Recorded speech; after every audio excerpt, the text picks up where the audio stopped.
Bonjour à tous.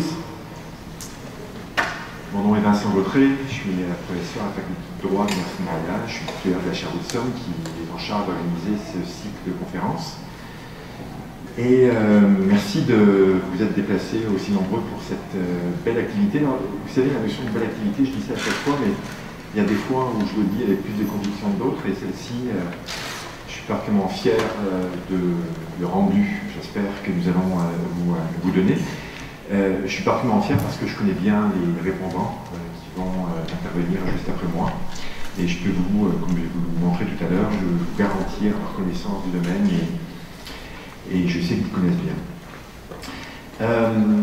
Donc pour ceux qui connaissent cette activité, puis je vais juste d'ailleurs évacuer quelques petites considérations plus pratico-pratiques. Vous savez, pour les avocats et notaires qui veulent la formation continue, vous avez à signer cette médiation formelle, un petit registre que vous avez fait, et nous enverrons ensuite par courriel les fameux 2 heures associées à cette formation. Donc c'est un 5 à 7 que nous vous proposons, où nous allons évoquer, puis peut-être pour vous mettre dans un contexte, cette conférence est la 4e d'un cycle de 6, où à chaque fois on essaye de faire le chemin inverse du droit qui souvent qui a l'habitude de regarder en arrière, de regarder dans le rétroviseur sur une ancienne loi, une ancienne jurisprudence. Là, on essaye de faire un travail de prospective pour voir notamment comment le numérique est susceptible de changer, de modifier certains domaines du droit. On a déjà traité de la vie privée, du droit d'auteur, des télécoms. Je vous donne la nouvelle, on va faire la pub bientôt. Le 16 octobre, on va avoir 3 intervenants sur la fiscalité, comment le numérique va changer la fiscalité dans 10, 20, 30 ans. Et évidemment, aujourd'hui, c'est sur les questions de preuve. Cette conférence, cette 4e conférence, est un peu particulière parce que d'habitude, je présente les intervenants. Alors là, je vais le faire, mais d'habitude, je ne parle pas, si ce n'est à part ce travail de présentation. Et là, c'est l'avantage d'être titulaire d'une chaire, on fait un peu ce qu'on veut, et je me suis autorisé de vous parler d'un sujet que j'aime beaucoup. Et puis, l'actualité étant que le ministère de la Justice du Québec m'a demandé de faire une étude sur la loi concernant le cadre juridique des technologies de l'information. C'est la dernière fois, je vais le dire tout au long, la LCC-JTI, et ça tombe parfaitement bien. Bonjour, c'est Vika du MJQ, qui en travaille. Donc ça tombe parfaitement bien pour vous faire état de cette nouvelle réalité-là. Mais je vais y aller très rapidement quand même, de jouer mon rôle de présentateur des 4 intervenants. Donc, en premier lieu, Maître Marie-Louise Delisle, et puis je ne vais pas lire le CV qui est disponible sur le site de la chaire, sur le lien que vous avez reçu, mais simplement dire que Marie-Louise Delisle est une plaideuse, ça se dit plaideuse, depuis longtemps au cabinet chez Woods, où elle est associée. Elle fait beaucoup d'arbitrage civil et commercial et de litige dans ces domaines-là. Et si je peux me permettre une petite touche plus personnelle, j'ai eu le vrai plaisir depuis 4 ans bientôt de la côtoyer parce qu'elle donne un cours à l'Université de Montréal sur les techniques de plaidoirie.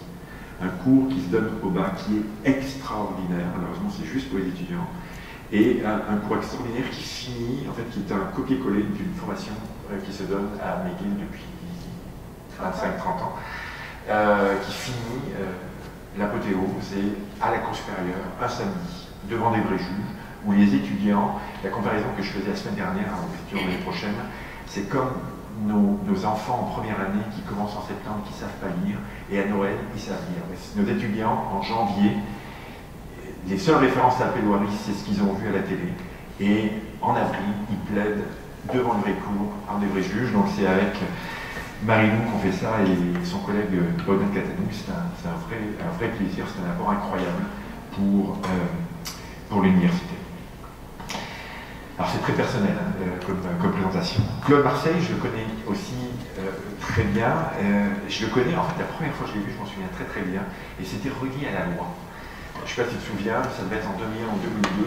Et là, je vais anticiper, le barreau qui avait fait un rapport incendiaire contre la loi cadre m'avait convié pour discuter dans le cadre d'un comité où Claude, je pense que c'était en 2001, faisait partie. Et il me faisait état déjà je pense des réticences, on peut le dire, vis-à-vis de ce texte un peu abscon, un peu compliqué. Alors, de manière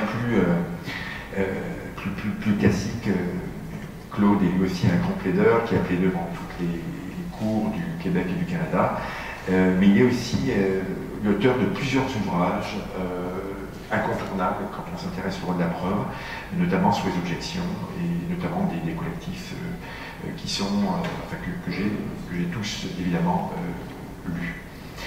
Le troisième répondant, Moussa Fameki, est lui aussi quelqu'un que je connais très bien. J'ai le vrai privilège de le côtoyer très souvent. On fait beaucoup d'activités conjointes entre la France et le Québec. Il y en a d'autres qui s'en viennent d'ailleurs dans les prochains mois. On fait une conférence à chaque année, justement, autour du printemps, où on confronte les points de vue entre la France et le Québec. C'est pas du tout dans sa présentation, mais c'est le couteau suisse du droit civil. Il est capable de parler de tous les aspects du droit civil, et notamment les questions de preuve sur lesquelles il a beaucoup écrit.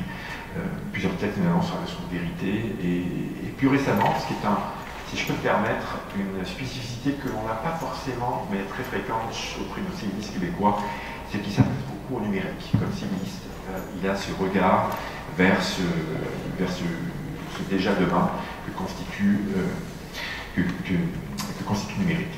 Il y a beaucoup d'avocats, mais je tiens à signaler aussi que depuis l'an dernier, il est le directeur général de l'Institut national des professions notariales qui a décidé depuis peu de reformuler ou de reformater le processus de formation des notaires, excusez-moi, l'Institut national des professions notariales. Et c'est donc Moustapha qui est en charge de cet institut. Alors voilà pour les présentations. Et une fois n'est pas coutume en droit civil, j'aurai trois parties très simples, basées sur le titre, à savoir qu'on va évoquer la preuve façon numérique dans 10, 20, 30 ans. Et c'est donc ces trois échelles de temps que j'aimerais vous présenter. Dans le premier 10 ans, j'aimerais vous parler justement de cette étude préliminaire que j'ai soumise au ministère de la Justice du Québec pour voir, c'est le mandat qui m'a été donné, donc d'étudier si on ne devrait pas la mettre à jour, ce texte-là. Donc je vais vous en parler en quelques minutes. Ensuite, en deuxième temps, j'aimerais m'élever un petit peu et puis évoquer si on ne devrait pas considérer certains concepts fondamentaux du droit de la preuve comme étant un peu obsolètes. J'évoquerai notamment la règle de la meilleure preuve. Est-ce que cette notion n'est pas fondamentalement associée au papier? La notion d'original dans le numérique est une notion qui ne veut rien dire. Donc il y a plusieurs questions. Il y a aussi la référence que l'on voit dans la loi, mais qui est, je pense, un incontournable, référence aux normes techniques. On n'enseigne pas les normes techniques, à part dans mes cours, quelques étudiants ici. Mais je crois que comme avocat, notamment comme avocat, on doit savoir ce qu'il y a dans ces normes techniques-là. Et c'est un changement de la vie qui demande une évolution culturelle assez grande, qui fait que ça va prendre minimalement, me semble-t-il, 20 ans. Et le troisième point, et là on est dans la futurologie, on va évoquer des termes à la mode, comme notamment la blockchain, l'intelligence artificielle, comme des moyens de parvenir à des meilleurs moyens de preuve. Et pour évoquer ces trois points, les trois répondants que je vais citer, puis ce sera dans l'ordre ici de la gauche vers la droite, vont chacun évoquer un 10 ans, de 20 ans et de 30 ans. Donc de manière, encore une fois, assez limpide en termes de répartition des tâches. Alors le premier thème sur donc, le premier 10 ans, j'aimerais évoquer donc ce texte-là, qui est un texte qui ne s'imposait pas, qui a donné lieu à beaucoup de résistance. J'ai parlé tout à l'heure du barreau qui avait émis un rapport assez incendiaire en 2000 sur l'avant-projet de loi. En dépit de ce rapport vraiment pas très sympathique vis-à-vis de la loi a été quasiment copié-collé dans sa forme initiale.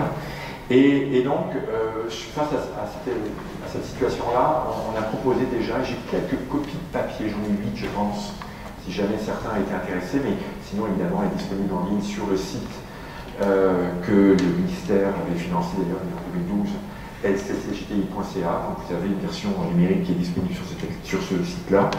Et dans cette étude d'une trentaine de pages, il y a 40 questions. 40 questions dont vous avez tout un chacun la possibilité de répondre, et s'il vous plaît, faites-le, où on vous pose sur différentes parties de la loi, et je n'aurai pas la possibilité de les présenter toutes, mais 40 questions qui évoquent si on doit changer ces aspects-là, si on doit le faire évoluer, si on doit le garder en l'état, etc. Donc je serais vraiment ravi, et il faut, c'est important, ça fait partie du processus d'étude, que de s'assurer que la communauté, face à un texte qui ne s'imposait pas, sur lequel il y a une certaine résistance, c'est important que cette fois-ci, contrairement à ce qui a été fait en 2001, de s'assurer que la communauté, si jamais il y a des modifications qui se font, participe au processus. Donc, jusqu'au 15 novembre, si je peux me permettre cette petite plug liée à ce projet. Alors, quelques chiffres très rapidement qui peuvent paraître un peu ésotériques, hein, mais les chiffres que j'évoque, c'est qu'il y a formellement sur la base CAMI 274 décisions qui parlent de la loi, mais en fait, il y en a, ça c'était, il y en a eu depuis, hein, mais ça s'est arrêté le 15 juillet. Il y avait 199 qui le développent davantage, mais en bout de ligne, à mes étudiants, je leur fais lire 3 décisions qui véritablement ont, j'ai compris, c'est peut-être pas le bon terme, ont vraiment traité en profondeur de ce texte, encore une fois, qui est un peu complexe pour le commun des juristes. Donc 3 sur 200, c'est pas beaucoup, c'est pas beaucoup non plus, 274 ou 200, quand on sait qu'il y a à peu près entre 85 et 95 000 décisions qui sont rendues au Québec par année. Donc simplement quelques dizaines qui traitent de la loi, en sachant que maintenant, et je suis sûr que les praticiens vont nous le confirmer, presque toutes les affaires sont liées avec les documents numériques. Parmi les chiffres que je vous propose, il y a 88. Ce 88, ça correspond à une décision dont je vais vous parler un peu plus en profondeur parce que c'est la décision clé phare de la Cour d'appel Benisti contre Coda, dont je vais vous parler à plusieurs occurrences, qui est un texte de avril l'an dernier qui a, pour la première fois, traité en profondeur, il y a 88 fois la loi citée dans ce texte-là. Donc c'est la première, je pense, celle avant, qui est une décision importante de 2013, la Cour du Québec, juge Massol, sécurité ibérique, il y avait 7 occurrences, là on a 88 occurrences. Et puis, pour faire preuve un peu d'optimisme, c'est un texte qui a profondément bien compris le texte, qui a fait un effort, sans doute surhumain, pour prendre une expression de Claude, mais malgré tout, les juges de la Cour d'appel, je pense, ont bien compris le texte en question. Le dernier chiffre que je vous donne, c'est 12, 3, 5, 7, 31, mais ce sont les articles de la loi qui sont les plus souvent cités. L'article 12, qui est un article sur la notion d'original, qui est incompréhensible, qui est une complexité rare, est simplement cité, malheureusement, je pense, parce que les juges le citent, mais ne l'interprètent quasiment jamais. L'article 3 est un article générique sur la notion de document. L'article 5 est souvent cité aussi parce qu'il est cité dans le Code civil à 2 endroits, notamment quand on parle des éléments matériels et des témoignages techniques, technologiques. L'article 7, je vais en reparler, c'est une présomption qui n'a pas lieu d'être, une présomption d'intégrité qui n'a pas lieu d'être, me semble-t-il, dans ce texte-là. L'article 21, en fait, un texte assez bien compris sur la transmission des documents qui pose, me semble-t-il, pas trop de problèmes. Alors, quelques chiffres, quelques lettres, et les lettres, c'est des notes que je crois être capable de donner en parlant avec le monde. Alors, généralement, les avocats, quand ils veulent, s'ils devaient noter la loi, ce serait entre C et D. C'est-à-dire, en tout cas, c'est pas très bon, c'est pas bon du tout. J'ai mis A et B parce qu'il y a une chose qui est étonnante, c'est à chaque fois que j'en parle, et c'était le cas à Québec quand on y était le 16 septembre, les informaticiens aiment ce texte. Et un informaticien, puis je suis persuadé qu'il a raison, me disait, c'est un texte en 19-20 ans qui n'a pas vieilli, qui est tout à fait capable de gérer l'arrivée du cloud, qui est tout à fait capable de gérer le big data, qui est tout à fait capable, avec des articles sur la biométrie, même si personne n'en parle, toutes les questions de reconnaissance faciale. C'est un texte qui, par plein de côtés, est incroyablement innovant. Et ça, c'est important aussi de dire ça. On va critiquer beaucoup ce texte-là, mais il y a 2 poids 2 mesures, dépendamment de la formation des différentes personnes. Mais malgré tout, comme juriste, qui est un peu forcément, que ce soit pour ma formation ou pour la formation des répondants, qui est forcément un point de vue qu'on va vous donner, effectivement, au regard des juristes, il y a une sorte de disjonction entre la preuve et la techno, et déjà il y a une disjonction, je dirais, entre les spécialistes du droit des technos, dont je crois que je fais un peu partie, et les spécialistes de droit de preuve, dont, je dirais, les plaideurs et les juges font partie. Et sans doute à cause du langage, il y a une disjonction parce que ces deux domaines-là ne se sont que trop peu parlés pendant très longtemps. Et je suis persuadé, et notamment après les deux rencontres que l'on a eues avec la communauté le 11 et le 16 septembre, c'est que s'il faut faire des changements à ce texte-là, il faut raffermir ce lien avec les généralistes du droit civil et du droit de la preuve.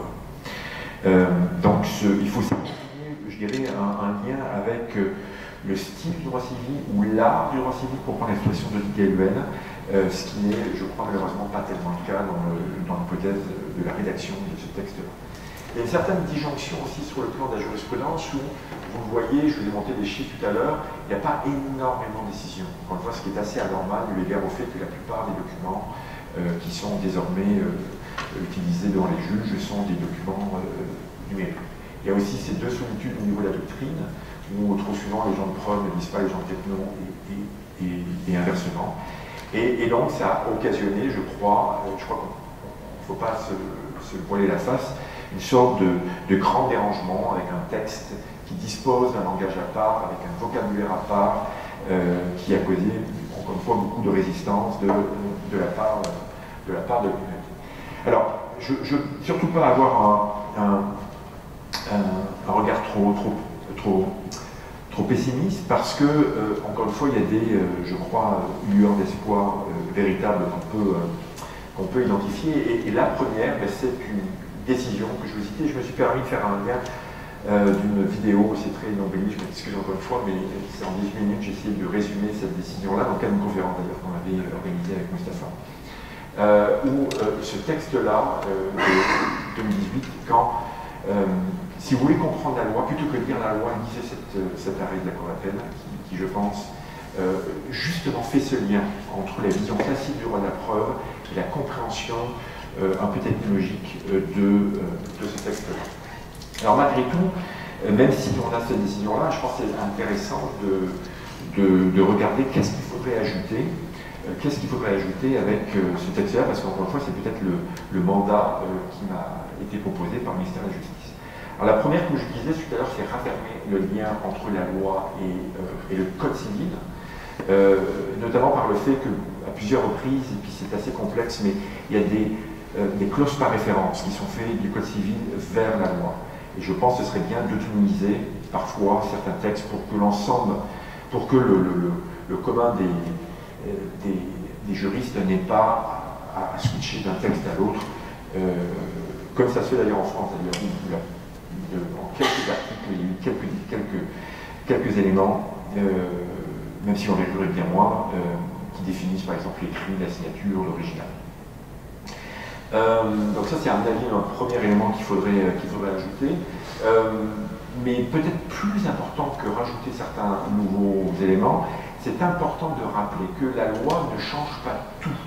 Et du fait du vocabulaire, du fait de la facture de la loi, beaucoup de gens ont considéré que ce texte mettait à terre le droit de la preuve, ce qui peut-être n'est pas si énorme que ça. Et comme ça apparaît d'ailleurs assez bien, me semble-t-il, dans cet arrêt bénistique contre Claudat, où si vous lisez les 5 parties de la décision, en 2 mots, pour ceux qui n'ont pas eu de décision, il s'agissait d'évaluer un enregistrement de personne et pas très content des services qui étaient faits par son courtier financier.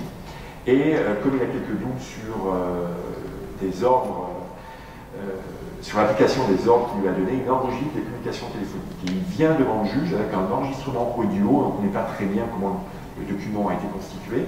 Et voilà, je voudrais mettre en preuve certains enregistrements téléphoniques que, je pense, sont présentés sur un CD-ROM. Et donc, de manière excessivement irréprochable, me semble-t-il, les juges référés ont très bien identifié les 2 étapes successives. D'une part, on analyse les règles d'admissibilité qui s'appuient en preuve, et ensuite on analyse les questions de force probante.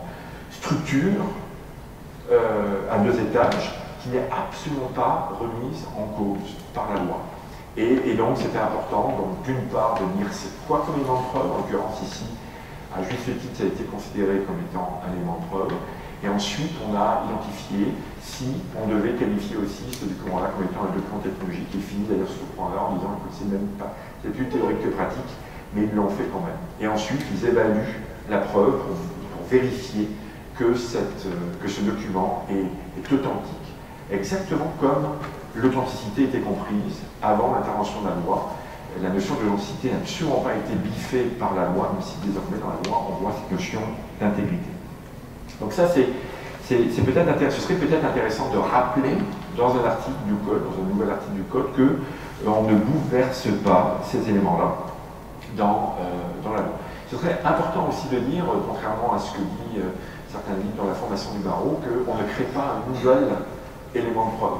Il y a toujours 5 éléments de preuve, et il y a notamment 3 éléments de preuve documentaires, à savoir les écrits, il y a différents types d'écrits, les témoignages, les différents types de témoignages, et les éléments matériels. Et que chacun d'eux peut être désormais des documents technologiques. Plusieurs auteurs ont considéré qu'il y avait maintenant un 6e élément de preuve avec les documents technologiques. Ce n'est pas ce que dit la loi, mais encore une fois, sans doute est-ce dû par le fait que ce n'est pas très clair. Et ce serait peut-être aussi intéressant, même si l'intégrité est omniprésente dans la loi, de dire que l'intégrité est une composante de l'authenticité, cette notion classique du droit de la preuve, l'intégrité étant en fait une sous-composante de l'authenticité, l'autre lien étant le lien avec l'auteur, pour tous les éléments de preuve qui sont déjà prévus dans le code civil. Donc quand on parle par exemple de l'écrit sur privé, on parle des auteurs qui vont signer le document, ou des auteurs qui vont signer le document. Pour les témoignages judiciaires, on parle de celui qui va faire le témoignage en question. Donc le lien avec l'auteur est déjà dans le code civil, et l'intégrité, mais c'est cet ajout que la loi a considéré, mais ça, les deux composantes constituent cette notion d'authenticité, encore une fois, sans bouleverser. Alors très rapidement, il y a quand même des choses sans doute, je vois que le temps file, j'ai juré de faire 25 minutes, mais il y a sans doute, et puis je ne vais pas dans le détail, mais des éléments à corriger, et moi l'article que j'aime détester, c'est l'article 7, que je vous reproduis ici, puis je ne vais pas aller en détail, mais c'est, comme je dis souvent quand je l'écris dans mon livre, il faudrait faire comme, vous savez, ces photos à l'époque soviétique sous Staline, où Staline biffait certains amis d'antan qui n'étaient plus ses amis maintenant, et on voyait des photos, la même photo où ils étaient 4, puis du jour au lendemain, suite à des experts d'ailleurs en matière de photo argentique, qui effaçaient l'un des 4 personnes sur la photo. Et là c'est la même chose, il faudrait faire comme si l'article 7 n'avait jamais existé. C'est une erreur, c'est une verrue dans ce texte-là qui a été très mal interprétée par la jurisprudence, sauf depuis Benisti, et il est complètement illogique de créer une présomption d'intégrité pour des documents technologiques qui sont par nature des documents très faibles en termes d'intégrité. C'est facile de falsifier un courriel, c'est facile de falsifier une page HTML, et donc ce serait complètement aberrant de leur donner une présomption d'intégrité, alors que dans la nature même, dans leur technologie même, c'est des documents qui sont fragiles en termes d'intégrité. Alors, je ne vous ferai pas, parce que c'est peut-être pas le... Mais je pense aussi que cet article 7 est lié à certaines étapes dans la modification du code de procédure civile, où effectivement il y a eu des présomptions qui avaient été données à plusieurs étapes pour les documents sur lesquels on pouvait se fier. En 65, on avait créé une présomption pour les écrits sous seing privé. Et donc, il y avait la procédure d'aveu tacite qui avait été mise en place. Et de manière assez étrange, en 2001, et ça a été confirmé en 2016 avec le nouveau code, on a élargi cette présomption d'intégrité à des documents qui sont par nature fragiles. Un autre élément qui est hasardeux, et là-dessus j'ai un point de vue qui est moins affirmatif, mais c'est qu'il y a une conjonction de 2 articles de la loi qui pose un peu de problème en termes de jurisprudence. On a une jurisprudence un peu polarisée. Les articles 2 et 29, je vous les ai reproduits, là encore je ne pourrais pas aller dans le détail, mais c'est des articles qui prévoient que chacun peut utiliser les supports et les technologies de son choix, même si on n'arrive pas à lire, je les connais par cœur, donc il n'y a pas de problème. Et c'est un principe qui est basé en fait sur une sorte de liberté technologique et qui se révèle dans une jurisprudence en droit du travail assez fournie. Il y a quand même une petite dizaine de décisions qui est la suivante, qui est en fait moi comme employé de Merci Morale qui nous est arrivé il y a 7-8 ans. Mon employeur a décidé que plutôt que recevoir ce qu'on appelle en langage vernaculaire les slips de paye, plutôt que recevoir papier, maintenant je vais sur un intranet et j'ai accès à la même information. Et donc sur la base de cette liberté technologique, il y avait tout un enjeu qui était de dire, moi je veux avoir le droit d'accéder à cette information qui est prévue dans la convention collective, qui est prévue dans la loi, de manière papier. J'ai le droit de choisir mon support technologique. Donc l'article 2 est très large et offre effectivement cette liberté technologique-là. Et l'article 29 est plus mesuré et prévoit les balises et dit que ce choix existe, notamment quand on met en place un moyen dont la personne ne dispose pas. Donc il y a toute une ambivalence, me semble-t-il, qui devrait être corrigée, notamment à cause de cette jurisprudence un peu partagée. Très rapidement, un troisième, il y en a d'autres, mais un troisième point qui pose évidemment possiblement problème, je suis sûr que Claude Marseille aura l'occasion d'y revenir, c'est les deux formes de reproduction qui sont prévues dans le Code civil, l'article 28-41, qui prévoit une distinction entre la copie, la bonne vieille copie que l'on connaît, et une nouvelle forme de reproduction qui s'appelle le transfert, qui a été prévu en 2001. Et pour être tout à fait honnête, moi j'ai compris cette notion-là en écrivant un texte avec Patrick Gingras en 2009. Donc ça m'a pris 8 ans quand même pour comprendre la distinction qui existait entre ces deux éléments-là. Et on prévoit des hypothèses, en fait, où le critère de fidélité, qui, comme en France d'ailleurs, est le critère pour déterminer si une copie, on peut se fier à une copie. Pour qu'une copie puisse être fiable, il faut vérifier qu'elle est fidèle à l'original. Ce critère de fidélité ne se retrouvait pas dans certaines formes de reproduction.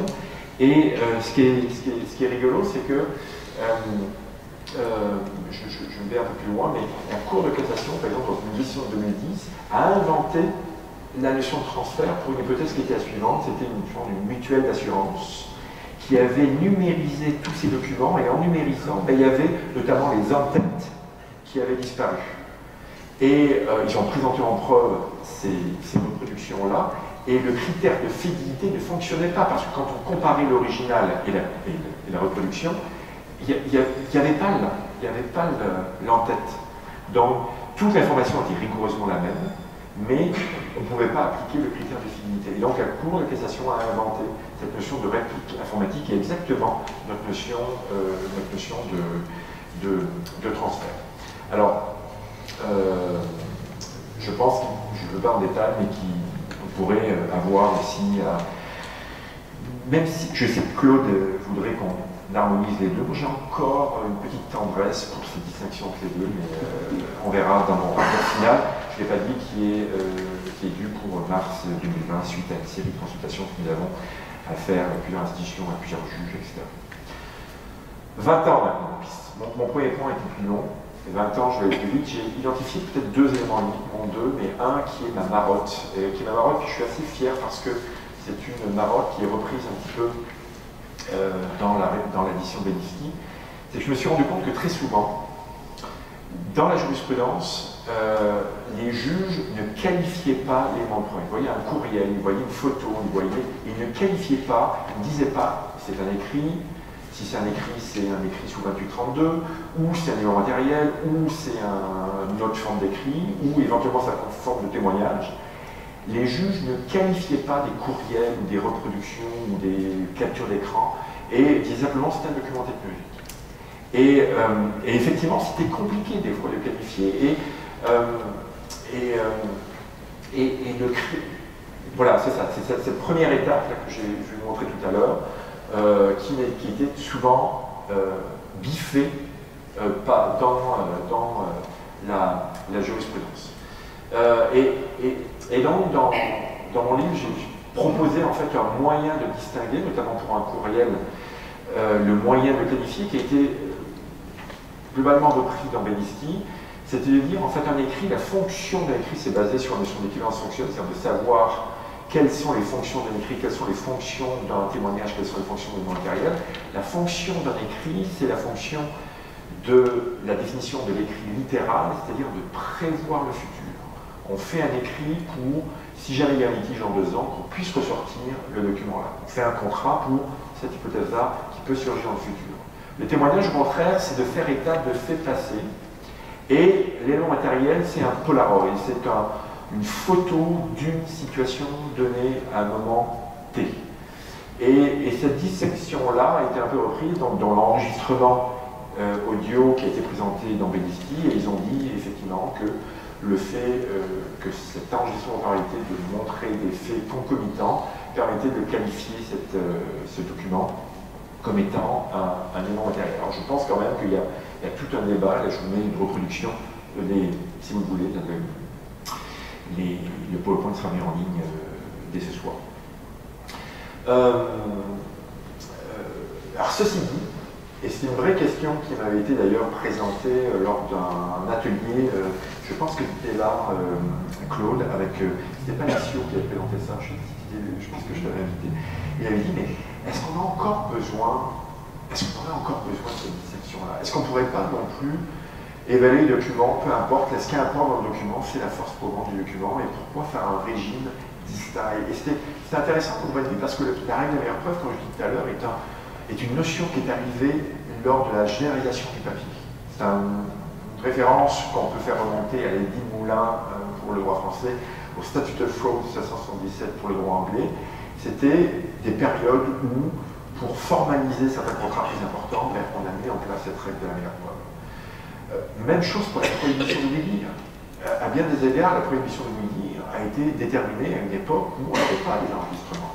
Et dans bien des hypothèses, les enregistrements audio sont sensiblement plus fiables que des témoignages judiciaires qu'une personne relate pour des faits qui sont passés 4 ou 5 ans plus tard. Dans le cours que j'ai mentionné tout à l'heure, la première année, avec Samuel Bachand,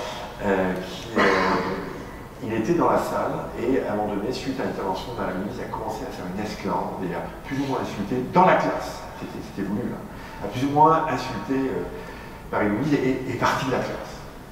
Toute la classe est un peu commissionnée par cette esclandre qui arrive dans la salle. Et puis, je pense que c'est 15 minutes plus tard, vous savez, cette petite esclandre, c'était voulu.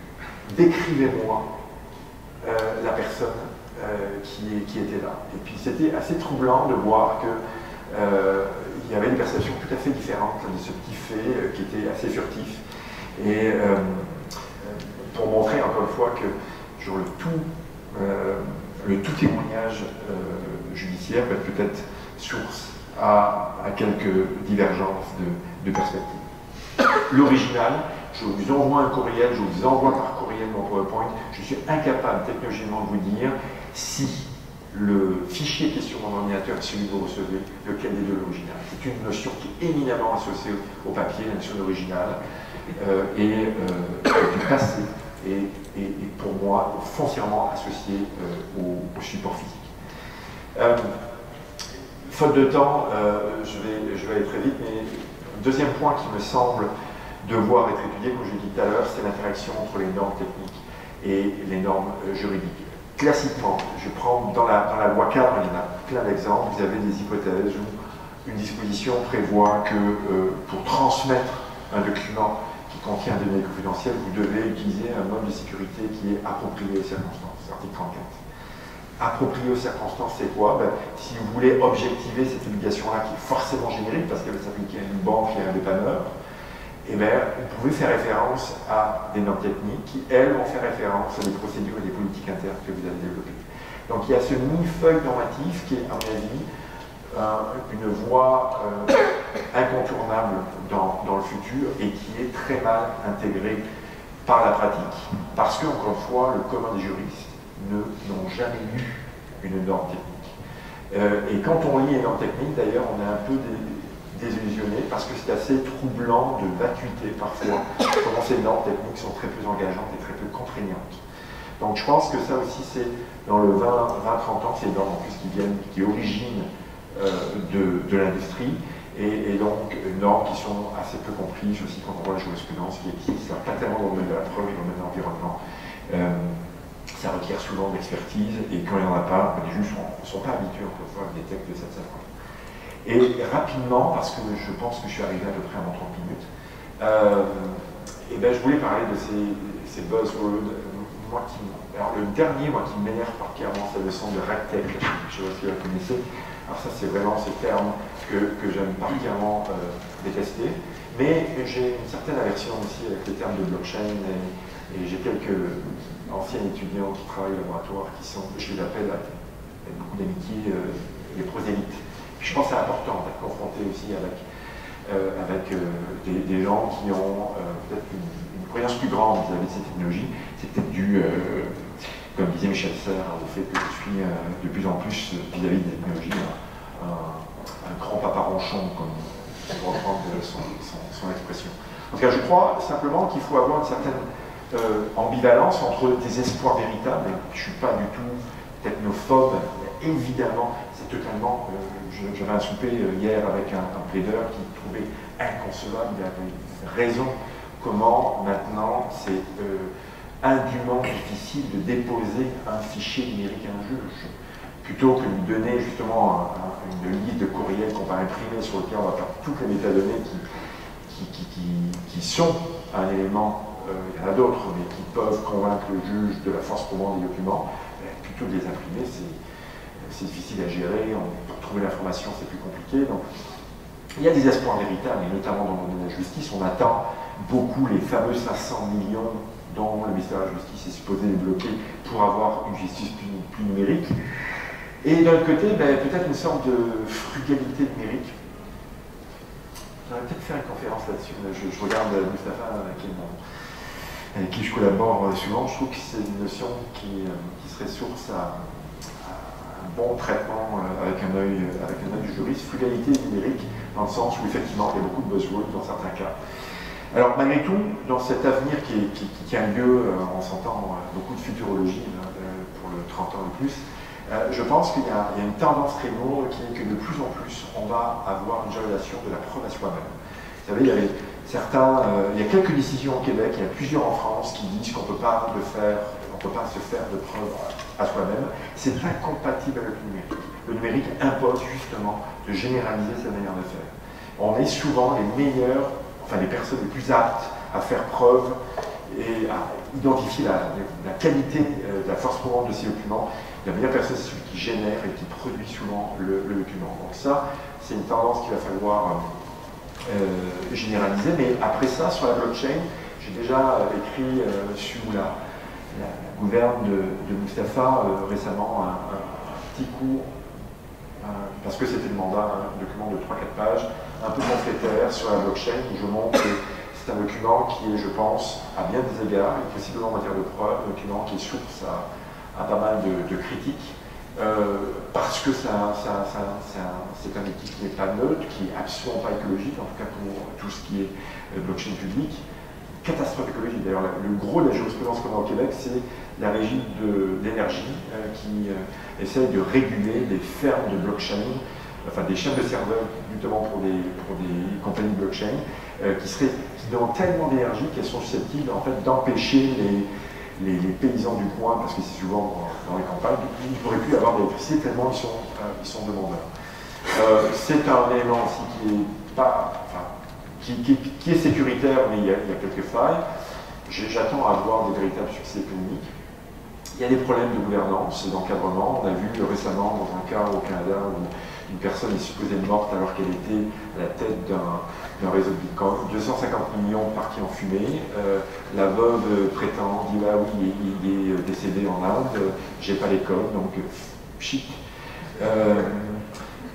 Et puis aussi, c'est, pour reprendre l'expression d'Antoine Garapon, c'est la rectitude de la règle technique qui c'est le droit à cette capacité fantastique d'adaptabilité via l'interprétation. Or, la blockchain n'interprète pas, et à bien des égards, c'est un manque de flexibilité qui est problématique.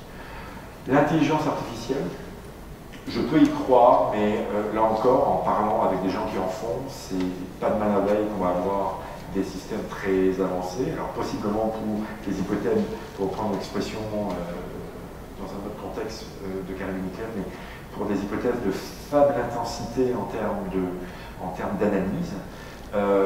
Par exemple, je vois très bien l'intelligence artificielle se faire pour la gestion des noms de domaine. Vous savez, les décisions qui sont rendues par l'ICANN par des arbitres associés à l'ICANN pour déterminer si j'ai le droit de garder le nom de domaine.com, .net, etc. Et c'est sur la base de 3 critères très simples. Là, on pourrait imaginer, il n'y a quand même pas tant de décisions que ça, mais on pense maintenant on est à 30-40 000, sur des critères très simples. Et après, vous n'allez pas régler des problèmes du droit constitutionnel avec l'intelligence artificielle. Ça demande trop de granularité sur ces aspects-là. Puis je crois de manière générale que l'intelligence artificielle ne sera véritable que si on est capable de responsabiliser ceux qui en font, c'est un autre problème.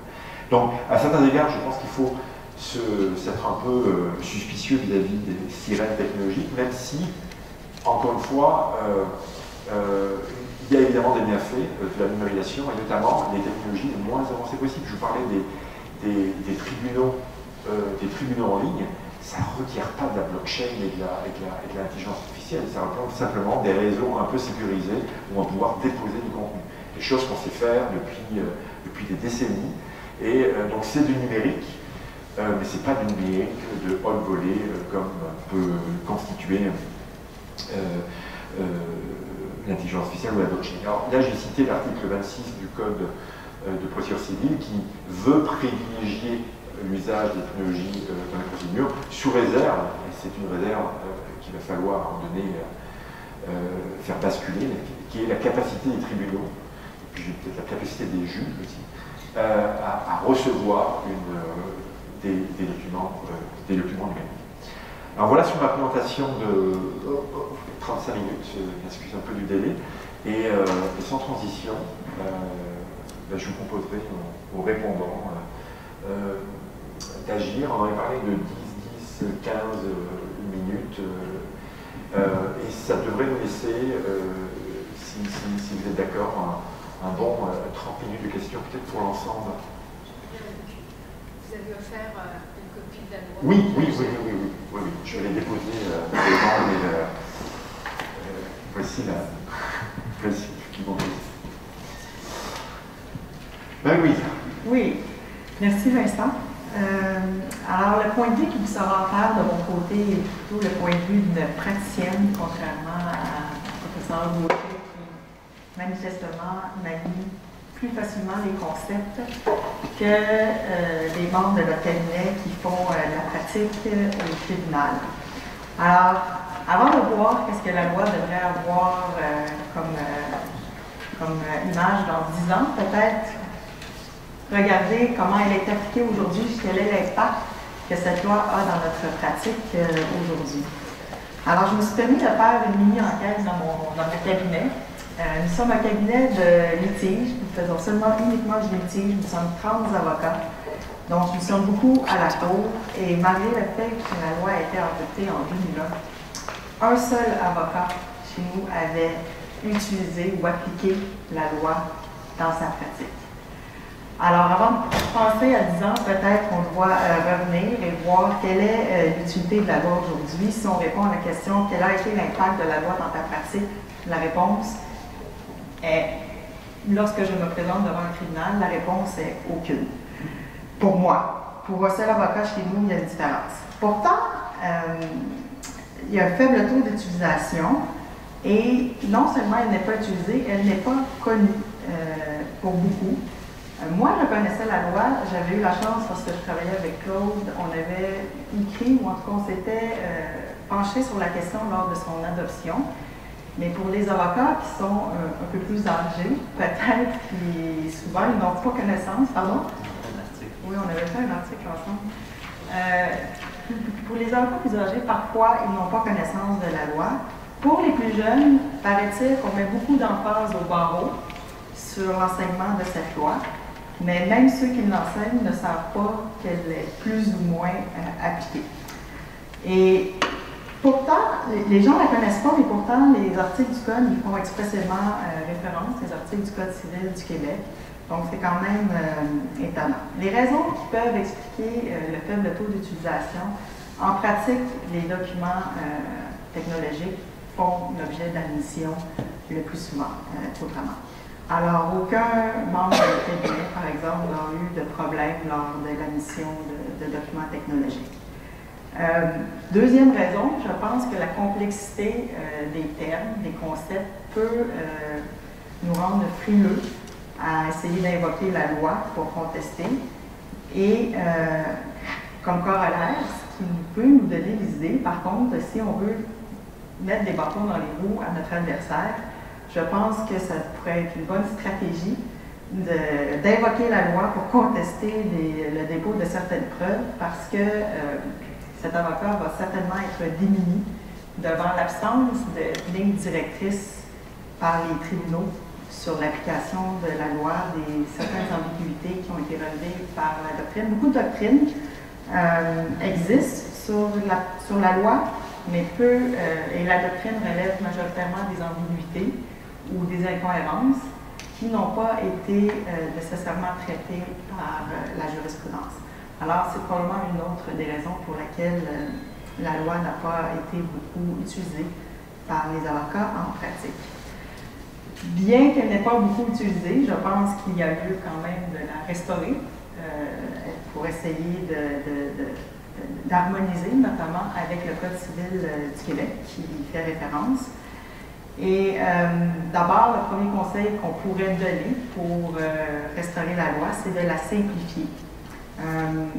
Soit fait référence brièvement sur la notion de copie, la distinction qui existe entre la notion de copie et de transfert. Je pense que Paul va y revenir, mais pour nous, plusieurs se demandent quel est l'impact de cette distinction et est-ce qu'elle a un statut supérieur à l'autre. C'est les questions qui sont posées. Pourtant, la distinction a un réel impact et certains avocats même ne savent pas, praticiens ne savent pas, par exemple, qu'un courriel qui est imprimé constitue un transfert au sens de la loi, mais beaucoup vont penser que c'est une copie. Et pourtant, ça a un impact car l'article 2841 prévoit deux modes différents de reproduction, le transfert et la copie, mais l'article 2860 indique que seule la copie peut valoir d'original. Alors, c'est des exemples de certaines ambiguïtés qui existent au sens de la loi et c'est les raisons pour lesquelles parfois certains s'y perdent. Tu l'as mentionné, la notion d'intégrité qui est probablement incluse dans la notion d'authenticité. Et deuxième conseil pour réformer la loi, peut-être uniformiser les liens qui existent entre le CCQ et la loi. Par exemple, dans l'article 2839 du Code civil du Québec, l'article 2839, le premier alinéa est l'équivalent de l'article 6 de la loi, et le deuxième alinéa est l'équivalent de l'article 5, alinéa 3 de la loi. Alors, nous sommes dans un chaos un peu. Certains articles sont reproduits, d'autres pas. Quand on les reproduit, ce n'est pas uniforme dans les alinéas. On va dans un même alinéa du Code civil reprendre des articles différents, des alinéas différents. Donc, il serait, à mon avis, beaucoup plus facile de regrouper les articles au même endroit, ou en tout cas assurer une certaine uniformité.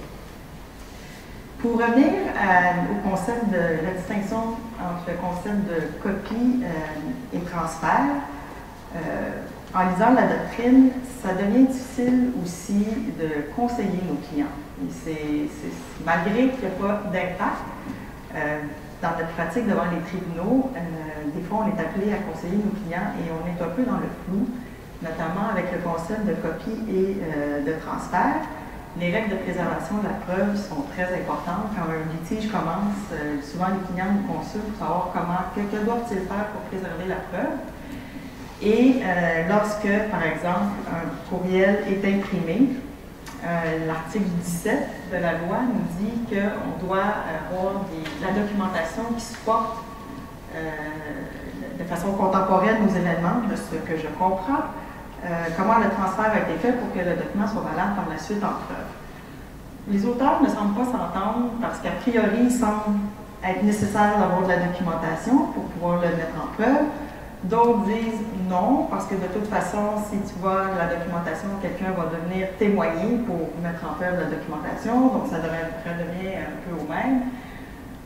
La résultante de tout ça, c'est que nous sommes un peu confus dans les conseils que nous devons donner aux clients. Je pense que ça doit être simplifié. Et autre caractéristique me semble contraire à l'intention du législateur. Certains auteurs, pour les garanties de fiabilité, on nous réfère souvent aux métadonnées. Et si on a des métadonnées, ça devrait offrir une preuve suffisante des transferts, puis certains éléments pour des dépôts en preuve. D'autres disent que les métadonnées, c'est pas assez fiable. Certains disent ça. Donc, ce qui fait en sorte que dans certains dossiers, des preuves d'experts sont nécessaires, alors que le législateur tente de limiter le nombre d'experts dans des dossiers et de favoriser des expertises communes. Et là, quand on est dans le flou comme ça, je pense que dans des petits dossiers, ça devient démesuré d'avoir recours à des experts simplement pour conserver la preuve ou pour déposer des documents technologiques advenant qu'un adversaire nous mette des bâtons dans la roue et nous complique la vie. Alors, c'était mon point de vue de praticien. Peut-être, Claude, tu pourrais enchaîner sur les concepts. Ben, là, moi, je suis tout à fait d'accord avec Marie-Louise. D'un point de vue pratique, c'est le mien aussi parce que je suis plaideur, mais la loi n'est très mal connue parce que le langage utilisé est très abscon dans cette loi-là et très peu appliqué. Maintenant, dans la conférence que Vincent donnait, il y a deux éléments qui m'interpellaient. Je pense que c'était dans les 20 ans. D'abord, le problème de qualification d'un élément de preuve qui est présenté à la Cour, puis ensuite, est-ce que certaines règles qu'on utilise maintenant sont désuètes? Alors, au niveau de la qualification, eh bien, par exemple, on a une page Facebook avec de la vidéo et de l'écriture. S'agit-il d'un écrit? S'agit-il d'un élément matériel de preuve parce qu'on a une vidéo? Et si sur la vidéo, on a quelqu'un qui raconte quelque chose, est-ce qu'on a ensuite un témoignage? Alors, c'est sûr que c'est tout à fait exact de dire que les nouvelles technologies posent des problèmes de qualification. Maintenant, ce qui cause beaucoup de confusion chez ceux qui ne jonglent pas avec les moyens de preuve à tous les jours comme nous, on doit le faire, c'est la taxonomie qui a été adoptée au Québec. Donc, d'abord, on est dans un système de preuves accusatoires et contradictoires qui est inspiré au niveau de la procédure du droit anglais et au niveau du droit substantiel du Code Napoléon. Donc, on a un système tout à fait particulier au Québec où on applique des règles de preuve inspirées de la France, mais dans un système procédural anglais. Alors, on ne montrera pas jusqu'à la conquête pour expliquer les sources de ça, mais voilà, notre histoire complexe fait qu'on a un système tout à fait particulier. Mais dans ce système-là, pour prouver un fait, on ne peut pas le faire de n'importe quelle façon. Le Code, à l'article 28.11, en prévoit 5. Le témoignage, l'écrit, l'élément matériel de preuve, l'aveu et la présomption. Alors, il n'y en a pas 6, il n'y en a pas 4, il y en a 5. On a 3 principaux. Le témoignage, l'écrit, l'élément matériel de preuve, parce que, dans le fond, l'aveu est une sorte de témoignage, si on veut, c'est-à-dire c'est une déclaration par une personne qui dit quelque chose qui est contre son propre intérêt. Donc, qui a une valeur probante particulière à cause de ça, mais dans le fond, on peut voir ça comme un témoignage. Puis la preuve par présomption, c'est une preuve indirecte, et donc qui nécessite que les indices aient été prouvés par un des autres 4 moyens de preuve. Alors, si on s'attarde aux 3 principaux, qui sont d'ailleurs ceux dont Vincent nous a parlé, il y a d'abord un problème de taxonomie qui, malheureusement, est un peu incohérent dans notre preuve. C'est-à-dire que la preuve écrite et l'élément matériel de preuve sont définis en fonction d'un élément sont définis matériellement. C'est-à-dire qu'un écrit devant les tribunaux, c'est une suite de caractères, l'alphabet, des chiffres, qui sont intelligibles et qui sont sur un support. 99% du temps, évidemment, c'est sur un support papier. Ça peut aussi être une écriture sur un bracelet, sur un mur, et évidemment, dorénavant, sur un support technologique. Ça, c'est l'écrit. L'élément matériel de preuve, nous dit le Code, c'est un objet ou la représentation sensorielle d'un objet, d'un fait, d'un lieu. Donc, ça peut être une photographie, ça peut être une vidéo, ça peut être un enregistrement sonore. Encore une fois, c'est une définition très matérielle. Mais lorsqu'on passe au témoignage, on n'est plus dans une définition matérielle, on est dans une définition fonctionnelle. C'est-à-dire, le témoignage, c'est la déclaration par laquelle une personne relate des faits dont elle a eu personnellement connaissance. On demande au tribunal d'accepter qu'un fait est vrai parce que quelqu'un l'affirme. Sauf que c'est bien évident que on pense spontanément à quelqu'un qui fait une déclaration verbale devant la cour sous serment. Mais quand on regarde la définition du témoignage, ça n'a pas besoin d'être une déclaration verbale. Ça peut être écrit. Donc, si vous avez un document dans lequel un témoin, par exemple, dans un rapport de police, relate au policier ce qui s'est passé, il signe sa déclaration, un affidavit, etc., vous avez là un témoignage écrit. Alors déjà, il y a un problème parce que dans notre taxonomie, on a l'écrit, on a le témoignage, puis là, on a un témoignage écrit. Pourquoi? Parce que notre taxonomie est incohérente. Si je filme quelqu'un qui raconte sa version des événements, bien là, j'ai un témoignage sur un support technologique qui est un élément matériel de preuve, c'est-à-dire une preuve audiovisuelle. Alors, j'ai un témoignage, mais qui participe aussi de l'élément matériel de preuve. Et donc, ce problème-là, dans notre taxonomie des moyens de preuve, bien, cause toutes sortes de confusions. Et donc, souvent, par exemple, ce que j'entends dans des conférences en matière de TI puis du droit de la preuve, c'est de dire, ben, qu'est-ce qu'on fait avec une vidéo? Est-ce que c'est, dans le fond, est-ce que c'est un témoignage ou est-ce que c'est un élément matériel de preuve? Eh bien voilà, parfois, c'est les deux, à cause de cela. Et donc, on ne peut pas, malheureusement, résoudre ce problème-là. C'est la façon dont le système est monté. Il est monté comme ça. Et oui, un témoignage écrit, c'est quelque chose qui existe. La question qu'il faut se poser toujours, c'est, face à ce que j'ai devant moi, qui peut être un témoignage écrit, qui peut être un élément matériel, est-ce qu'on a quelqu'un qui relate des faits? Et là, la préoccupation fondamentale dans un système de tradition britannique comme le nôtre, au niveau de l'administration de la preuve, c'est que si quelqu'un affirme quelque chose, si on demande au tribunal d'accepter qu'un fait est vrai parce que quelqu'un l'affirme, il faut que cette personne-là soit entendue sous serment, de vive voix, devant la cour, et sujet surtout à être contre-interrogé. Parce que le droit au contre-interrogatoire est considéré comme un élément fondamental de la procédure civile. En fait, ça fait partie même des éléments fondamentaux audi alteram partem, des règles de l'équité procédurale. Je dois avoir l'occasion de contre-interroger un témoin. Bon, alors, c'est ça l'enjeu avec le témoignage. L'enjeu avec la preuve écrite et avec la présentation d'un élément matériel de preuve, c'est un enjeu d'authenticité. Alors que l'enjeu de la preuve testimoniale, c'est un enjeu de fiabilité. Je m'explique. L'enjeu d'authenticité avec la preuve écrite, c'est que, avant d'arriver devant un tribunal et de lui présenter un document, je ne peux pas simplement, comme plaideur, arriver et dire, bon, mais voici la pièce P1, c'est une lettre de Mme A à M. B. Un instant, ça sort d'où ce document-là? Est-ce que c'est moi qui l'ai dactylographié la veille sur mon ordinateur? D'où ça sort? D'où ça vient? Est-ce qu'on est convaincu que ce document-là, que je présente à la Cour comme étant une lettre de telle date de Mme A à M.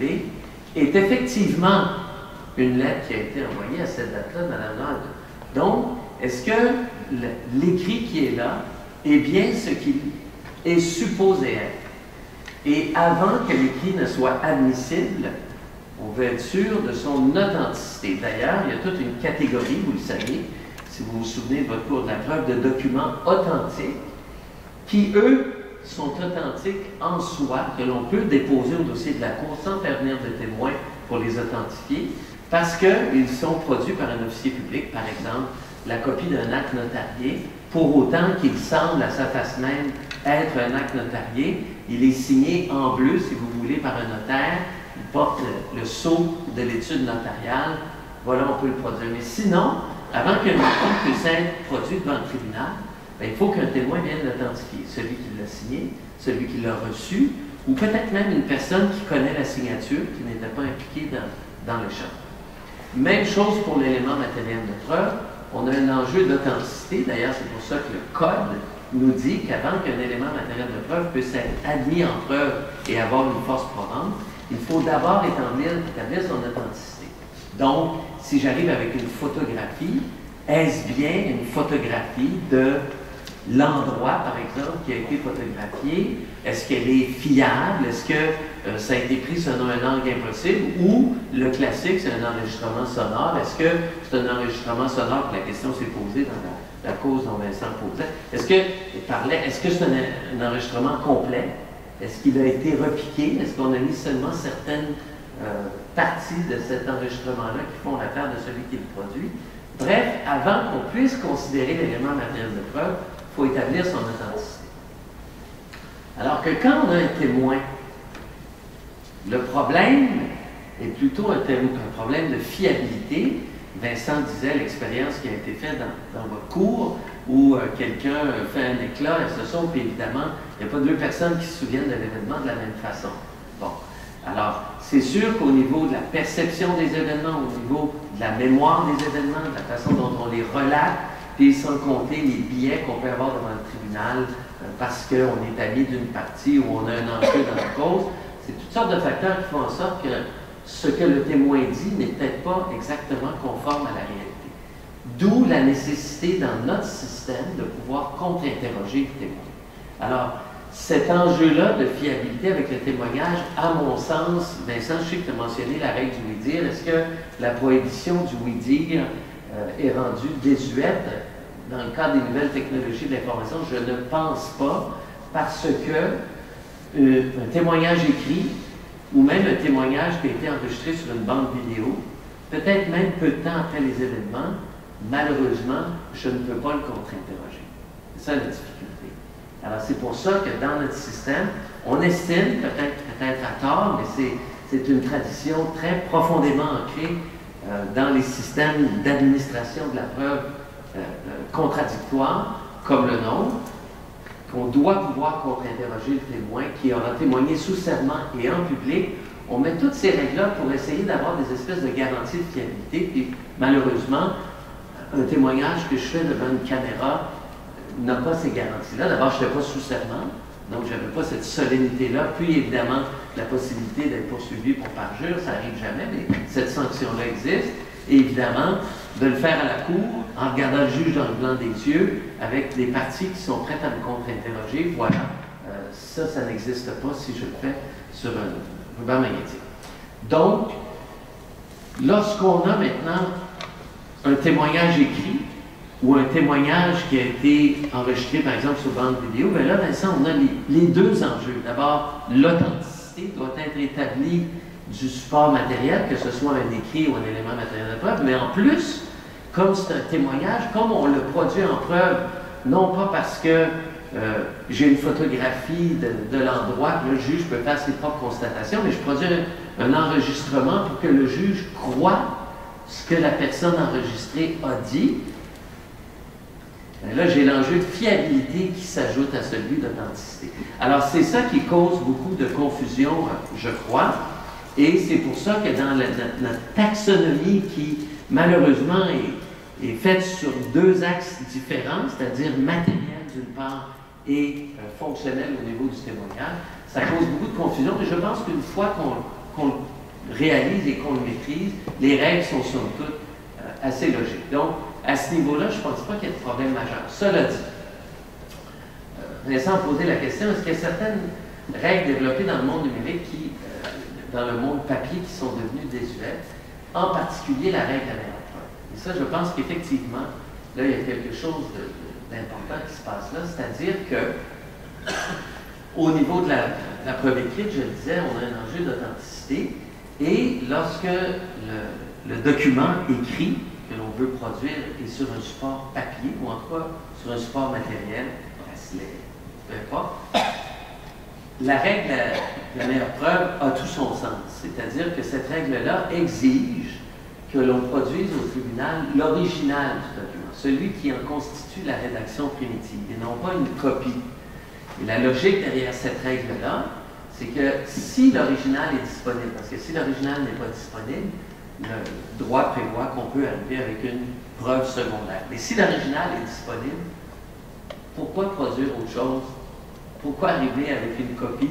Ou pire, avec un témoin qui dirait « Oui, moi je m'en souviens du contenu du document, ça disait 1, 2, 3, 4, 5. » Bien, donnez-nous l'original, puis on va le lire.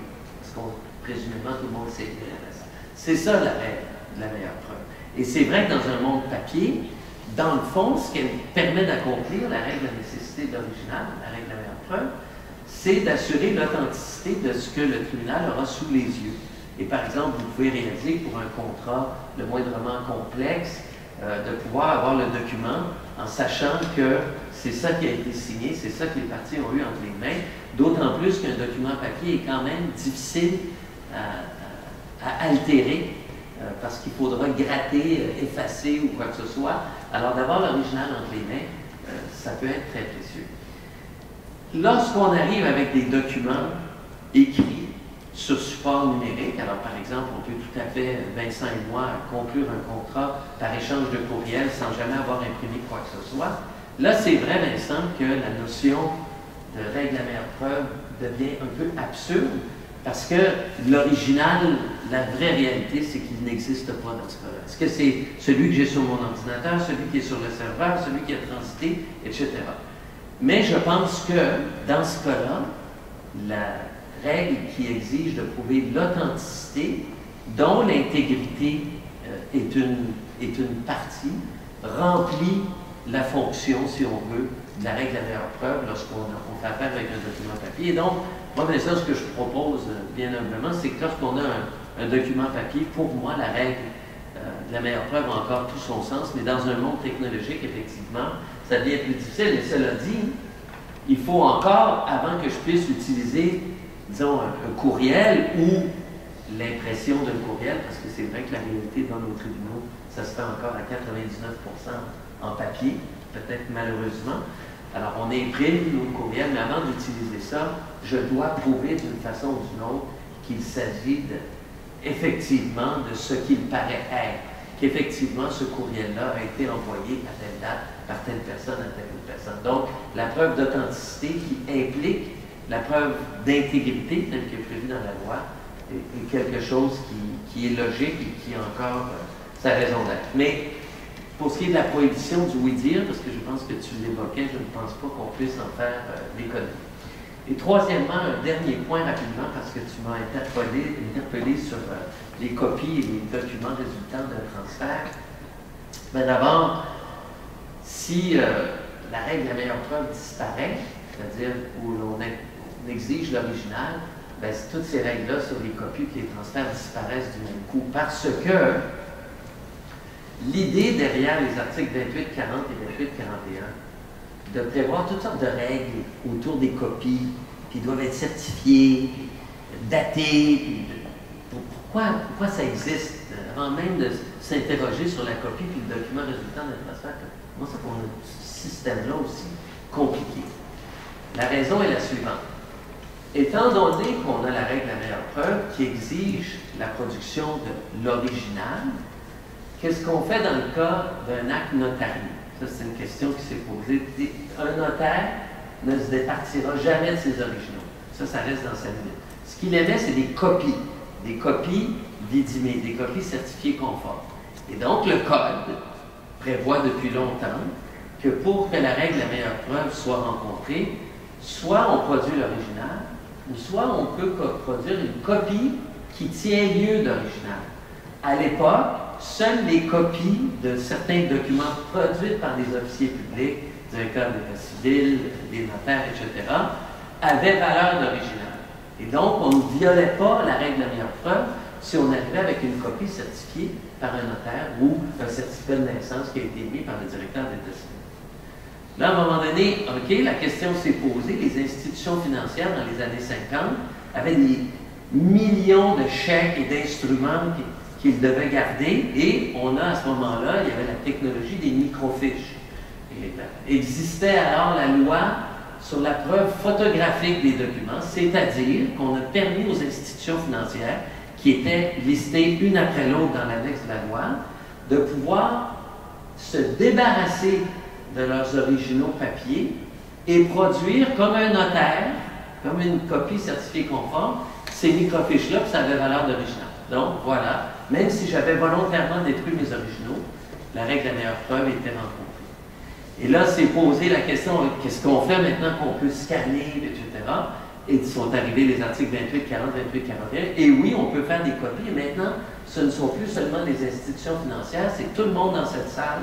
N'importe quel citoyen peut, figurez-vous donc, il n'y a pas eu beaucoup de débats autour de cette question-là quand la LCC-JTI a été adoptée, mais on peut maintenant se créer soi-même des copies qui ont valeur d'original. Et donc, par exemple, si je trouve chez moi que j'ai trop de papier, ben, je peux scanner tout ça, signer, suivre les procédures à 28 40 et éliminer, mettre ça dans le foyer, me débarrasser de tous mes originaux et arriver devant le tribunal avec mes copies certifiées conformes. Puis là, ben, est arrivée cette notion-là, au lieu de juste de parler de copie, comme on fait depuis 400 ans en droit civil, on ne parlait que de copie.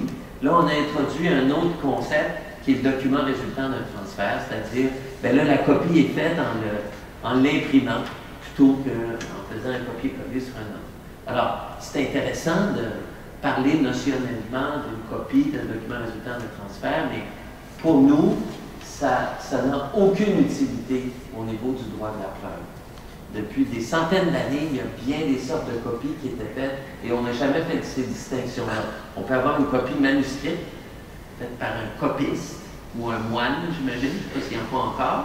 Ensuite, il y avait des copies par Gestetner, je suis assez vieux pour me souvenir de ça. Ça sortait mauve pour nos notes de cours. Ensuite, il y a évidemment l'invention de la photocopie, etc.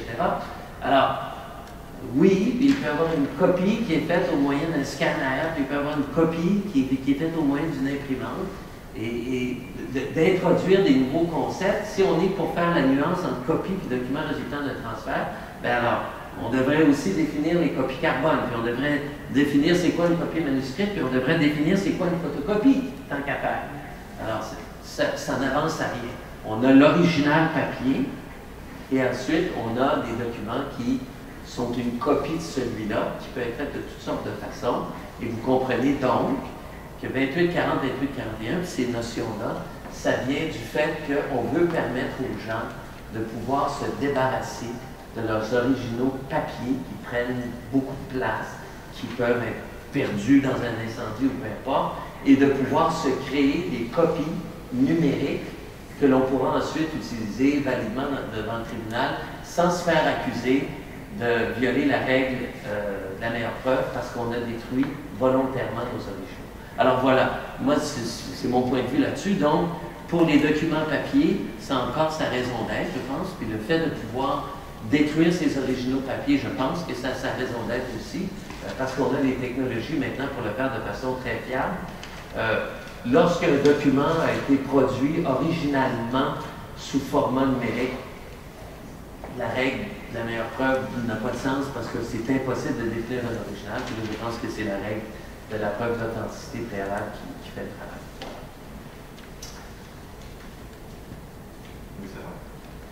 Oui, c'est un peu un cadeau donné que tu me fais là, parce que d'abord, je ne vais pas intervenir sur le droit québécois, que je ne maîtrise pas autant que les deux répondants, selon le terme que tu as utilisé. Et puis, je suis censé insister davantage sur la preuve dans 30 ans, la preuve numérique ou technologique dans 30 ans. Alors, pas prendre de risques, ça va être de la spéculation, presque divinatoire parfois, et puis assez dérangeant parce qu'en termes de nouvelles technologies, je pense que vous en avez tous conscience, les choses peuvent évoluer en 6 mois, 30 ans à mon sens, c'est... Est-ce qu'on sera encore ici d'ailleurs? Je ne parle pas de nous en tant que personne, mais de l'humanité d'une manière générale. Bon, mais je vais essayer quand même de jouer le jeu, et je vais jouer le jeu en évoquant davantage des mouvements. Des mouvements qui sont aussi des risques, et qui finalement sont la traduction de ce qui va se passer dans 10, 20, 30 ans, voire au-delà. Et c'est assez intéressant de voir tout ce que vous avez évoqué, finalement revient dans les mouvements que je vais retracer. Il y a 3 mouvements 3 risques qui découlent justement des nouvelles technologies et de la preuve technologique. On a bien vu qu'il y avait un décalage entre le droit de la preuve et puis cette loi de 2001 qui aborde les choses de manière plus générale. 3 mouvements qui se complètent. D'abord, il y a un phénomène de collectivisation, de publicisation, le terme n'est pas beau, mais des données. Et ça a des conséquences sur le droit de la preuve. Il y a un autre mouvement qui est un mouvement de désubstantialisation du droit, et qu'on voit d'ailleurs dans votre loi de 2001, qui est très technologique, vous allez voir où finalement le droit n'a pas la place principale, mais on raisonne davantage en termes de technologie et de fait. Et puis le troisième mouvement, qui est celui de désintermédiation, et celui-ci est davantage lié au blockchain et à la question que tu as évoquée. Alors, sur la collectivisation ou la publicisation des données personnelles, l'idée est assez simple, c'est que vous connaissez aujourd'hui Big Data, l'Open Data pour les décisions de justice, les réseaux sociaux, ce qui fait que finalement on a aujourd'hui une sorte de transparence des données. D'ailleurs on est défini non plus en tant que personne, mais à travers nos relations sur le web, à travers notre profil, ce qui entraîne une dépersonnalisation du droit et du sujet de droit. Et on a des écrits très intéressants qu'ont fait, je crois, le professeur Rouvroy, c'est ça, québécoise, qui avait écrit sur le sujet. Et cette collectivisation des données, vous allez voir, elle a des conséquences. C'est une Belge. D'accord. Mais c'est encore d'autres personnes que des Français qui parlent français, c'est un peu la même chose. Bon, je ne suis pas totalement faux. Je te remercie. On est filmé en plus. Donc, sur ce mouvement de collectivisation, il y a 3 conséquences principales, 20 ans, 30 ans. La première, c'est le règne de la transparence et le recul de l'intimité. Pourtant, traditionnellement, on a souvent présenté l'intimité, qui est la fameuse arrière-boutique sur le terme de Carbonnier, la vie privée comme étant un frein, une limite au droit de la preuve.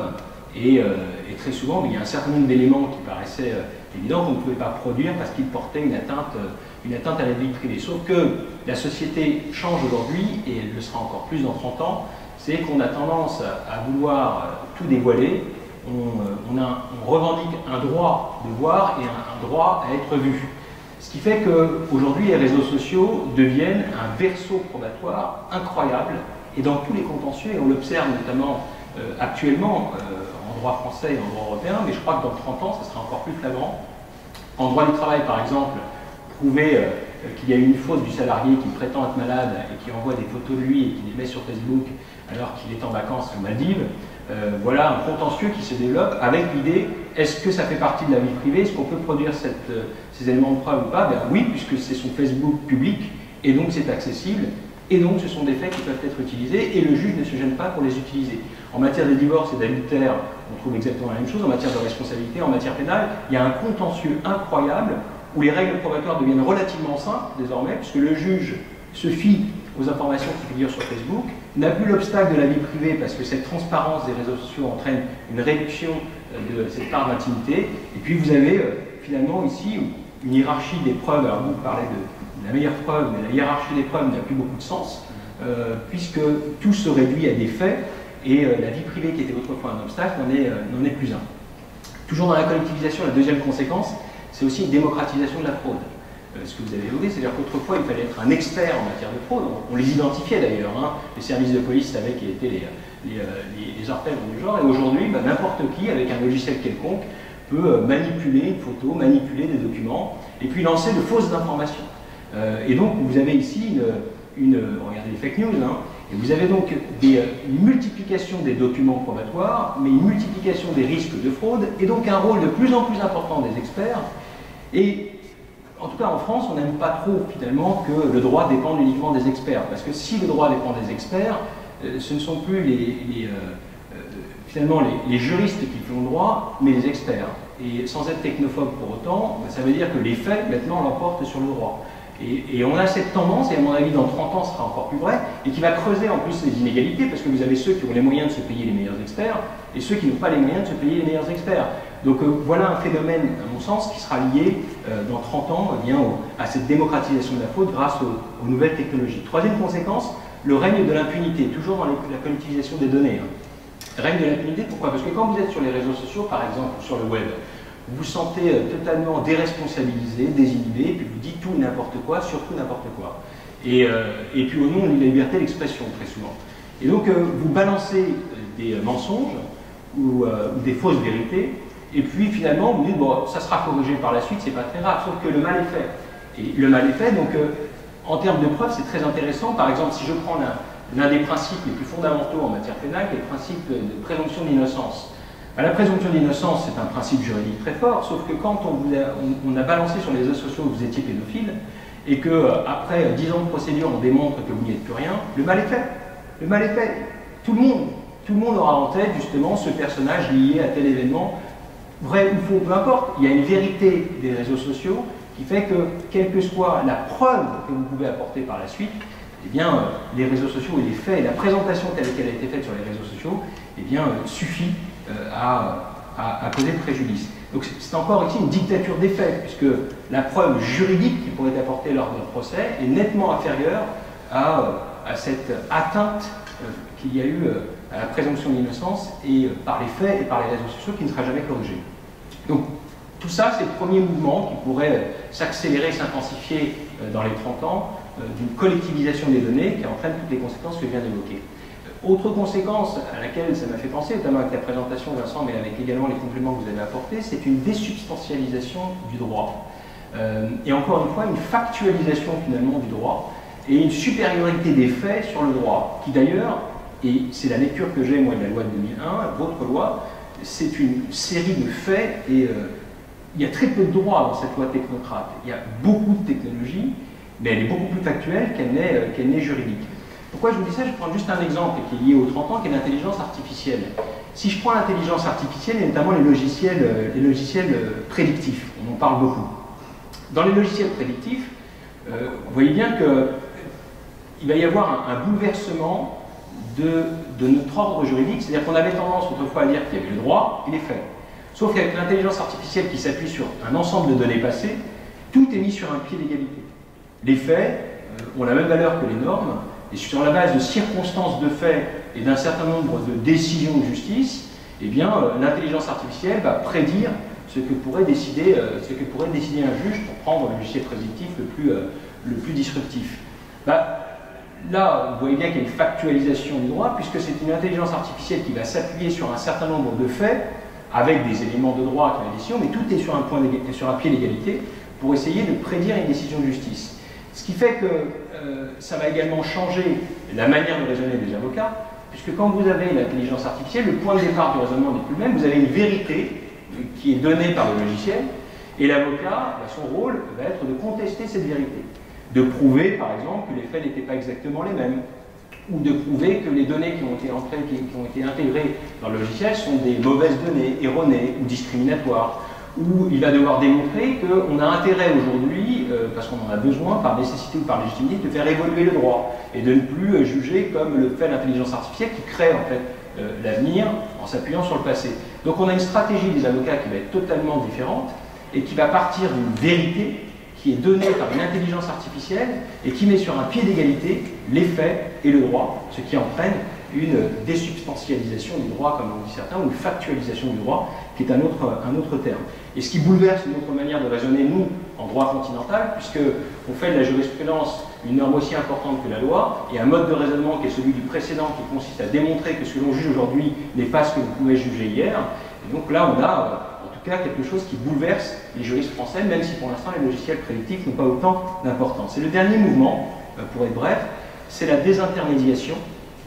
Beaucoup, alors est-ce que ça va se faire maintenant, donc je raisonne par rapport à 30 ans, mais beaucoup disent qu'avec la blockchain, eh bien, nous n'avons plus besoin de ce tiers de confiance, nous n'avons plus besoin de l'État, nous n'avons plus besoin des banques, nous n'avons plus besoin des notaires, puisque grâce à la technologie de la blockchain, eh bien, on va pouvoir, notamment dans les blockchains publiques, de manière plus rapide, moins coûteuse, plus sécurisée, eh bien, rendre tous les services que les tiers pouvaient rendre, en termes de transmission d'actifs de manière sécurisée, en termes d'horodatage, de traçabilité, de conservation des données, et même d'automatisation des tâches avec les smart contracts, donc plus besoin des tiers.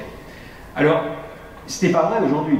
Ce n'est pas vrai parce que la blockchain publique se développe peu, ce sont surtout les blockchains privées ou de consortiums qui se développent. La blockchain permet de certifier, mais ne permet pas d'authentifier, comme le fait un acte authentique, c'est-à-dire un acte notarié. Donc, oui, on va pouvoir établir, même s'il y a encore quelques contestations, la date du dépôt, de l'enregistrement, en tout cas de l'empreinte numérique. On ne peut pas garantir que le titulaire, enfin celui qui a déposé le document, est titulaire justement de ce droit, donc c'est quand même plutôt limité. Ce qu'on sait, c'est ce qui rentre et ce qui sort, c'est la même chose, grâce à la blockchain. Mais vous voyez que ça a ses limites, c'est-à-dire qu'on ne vérifie pas la capacité, on ne vérifie pas le consentement, on ne vérifie pas que la personne qui a effectué cette opération est bien titulaire des droits qu'elle a déclarés sur une blockchain.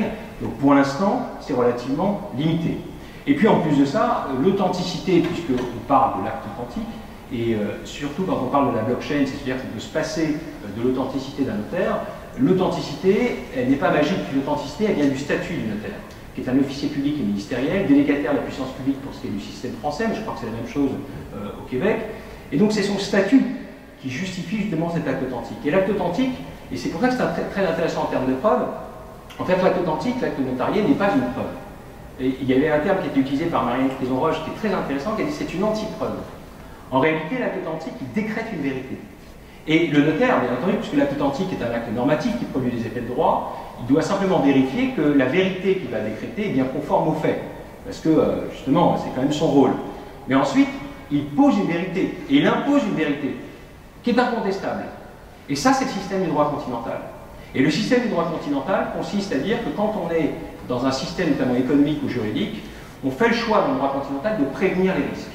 Et pour prévenir les risques, on préfère avoir un professionnel qui a une fonction particulière, un statut particulier, qui va établir des vérités, et ce sont ces vérités qui vont permettre justement un développement économique sain et durable. Ça, c'est le système européen.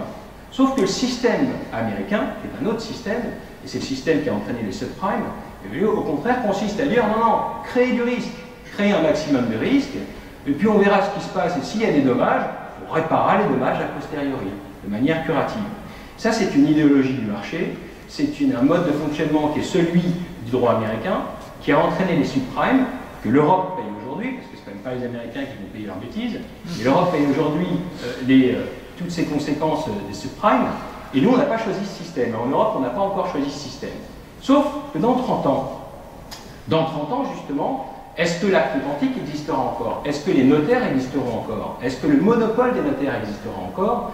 Quand on voit que l'acte authentique aujourd'hui peut être électronique, avec visio, et peut-être demain avec visio sans un notaire à proximité, est-ce que le notaire a encore sa place également dans l'authenticité? Donc ça, ce sont des questions qu'on se pose aujourd'hui, mais surtout, c'est que cette idéologie du marché est aujourd'hui le dogme dominant. L'idéologie du marché qui consiste justement à raisonner en termes de prise de risque, d'initiative, principe d'innovation, et donc un système à l'américaine, c'est une idéologie qui séduit de plus en plus les pays européens et qui consiste à dire créer justement, et on le voit avec la blockchain et les nouvelles technologies en France, développer des nouvelles technologies, développer des logiciels au nom du principe d'innovation et créer du risque. Et créer du risque, on verra ce qui se passe. Et s'il se passe des choses mauvaises, on réparera. Ça, c'est un mode de raisonnement qui est très américain. Et cette américanisation du droit, qui existe depuis de très nombreuses années, depuis les années 60, finalement a touché le droit de la consommation et de nombreux domaines, la justice également aujourd'hui, et puis dans 30 ans, probablement, le droit de la preuve. Et si on considère effectivement qu'il faut créer du risque et voir ce qui se passe après, on n'aura plus besoin de notaire, plus besoin d'acte authentique, sauf ceux qui ont les moyens de se payer un acte authentique, mais on ne le rendra plus obligatoire, et puis on a un système qui sera un système désintermédié, où finalement les nouvelles technologies auront pris le dessus. Donc, mon discours est un peu pessimiste, mais c'est dans 30 ans. Je vous dis, encore une fois, ils n'existeront plus, donc finalement ce que je dis est purement spéculatif. Mais c'est surtout, à mon sens, la solution, c'est toujours la même. Finalement, on a l'impression de faire du nouveau vin dans de vieilles outres, puisque, en réalité, le principe d'innovation doit être contrebalancé par un principe de précaution. Puisque ce sont des risques et des risques incertains, le principe de précaution est le terme qui convient. Et en réalité, comme on l'a toujours fait, je crois que la bonne conciliation des nouvelles technologies et la loi de 2001, c'est très technique, et le droit de la preuve classique du beau code civil québécois réside dans des principes procéduraux. Et ils ont été évoqués, je crois, toute cette soirée, le principe de loyauté, d'authenticité, de fiabilité, de transparence, du contradictoire, notamment avec le contre-témoignage évidemment, du contradictoire ou encore l'égalité des armes. Ce sont des principes procéduraux qui permettront, à mon sens, eh bien, d'espérer que dans 30 ans, eh bien, on puisse avoir une vraie conciliation entre les nouvelles technologies et le vrai droit de la preuve, qui est celui du code civil québécois. Merci.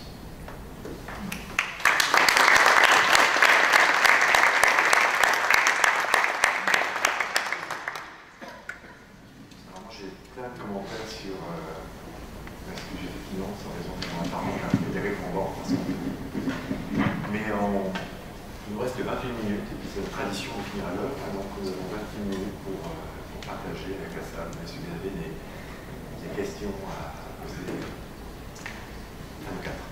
Monsieur, je veux juste vous dire, on a effectivement comme tradition à la chaire de tout enregistrer, mais on n'enregistre pas les questions. Souvent, c'est.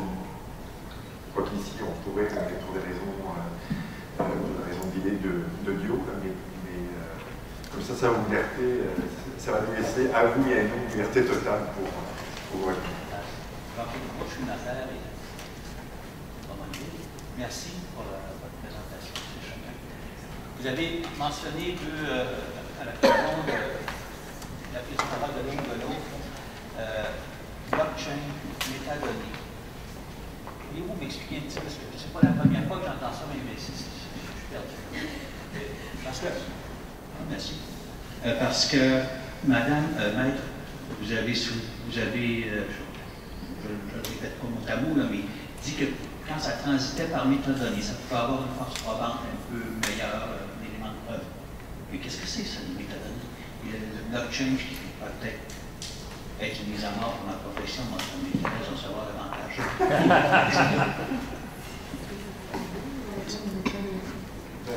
Sur les métadonnées, le point étymologique, c'est des données sur les données, et je vais vous donner un exemple. Quand vous générez un fichier Word, par exemple, vous allez dans Fichier, vous descendez tout en bas, vous avez Propriétés, et en dessous de Propriétés, vous avez à quel moment le document a été créé, souvent c'est identifié par qui a été créé, puis il y a d'autres données incidentes qui peuvent être associées. Mais les métadonnées, vous en avez systématiquement pour les documents numériques. Vous en avez aussi, on a trouvé des métadonnées sur les plaquettes d'argile que l'on utilisait dans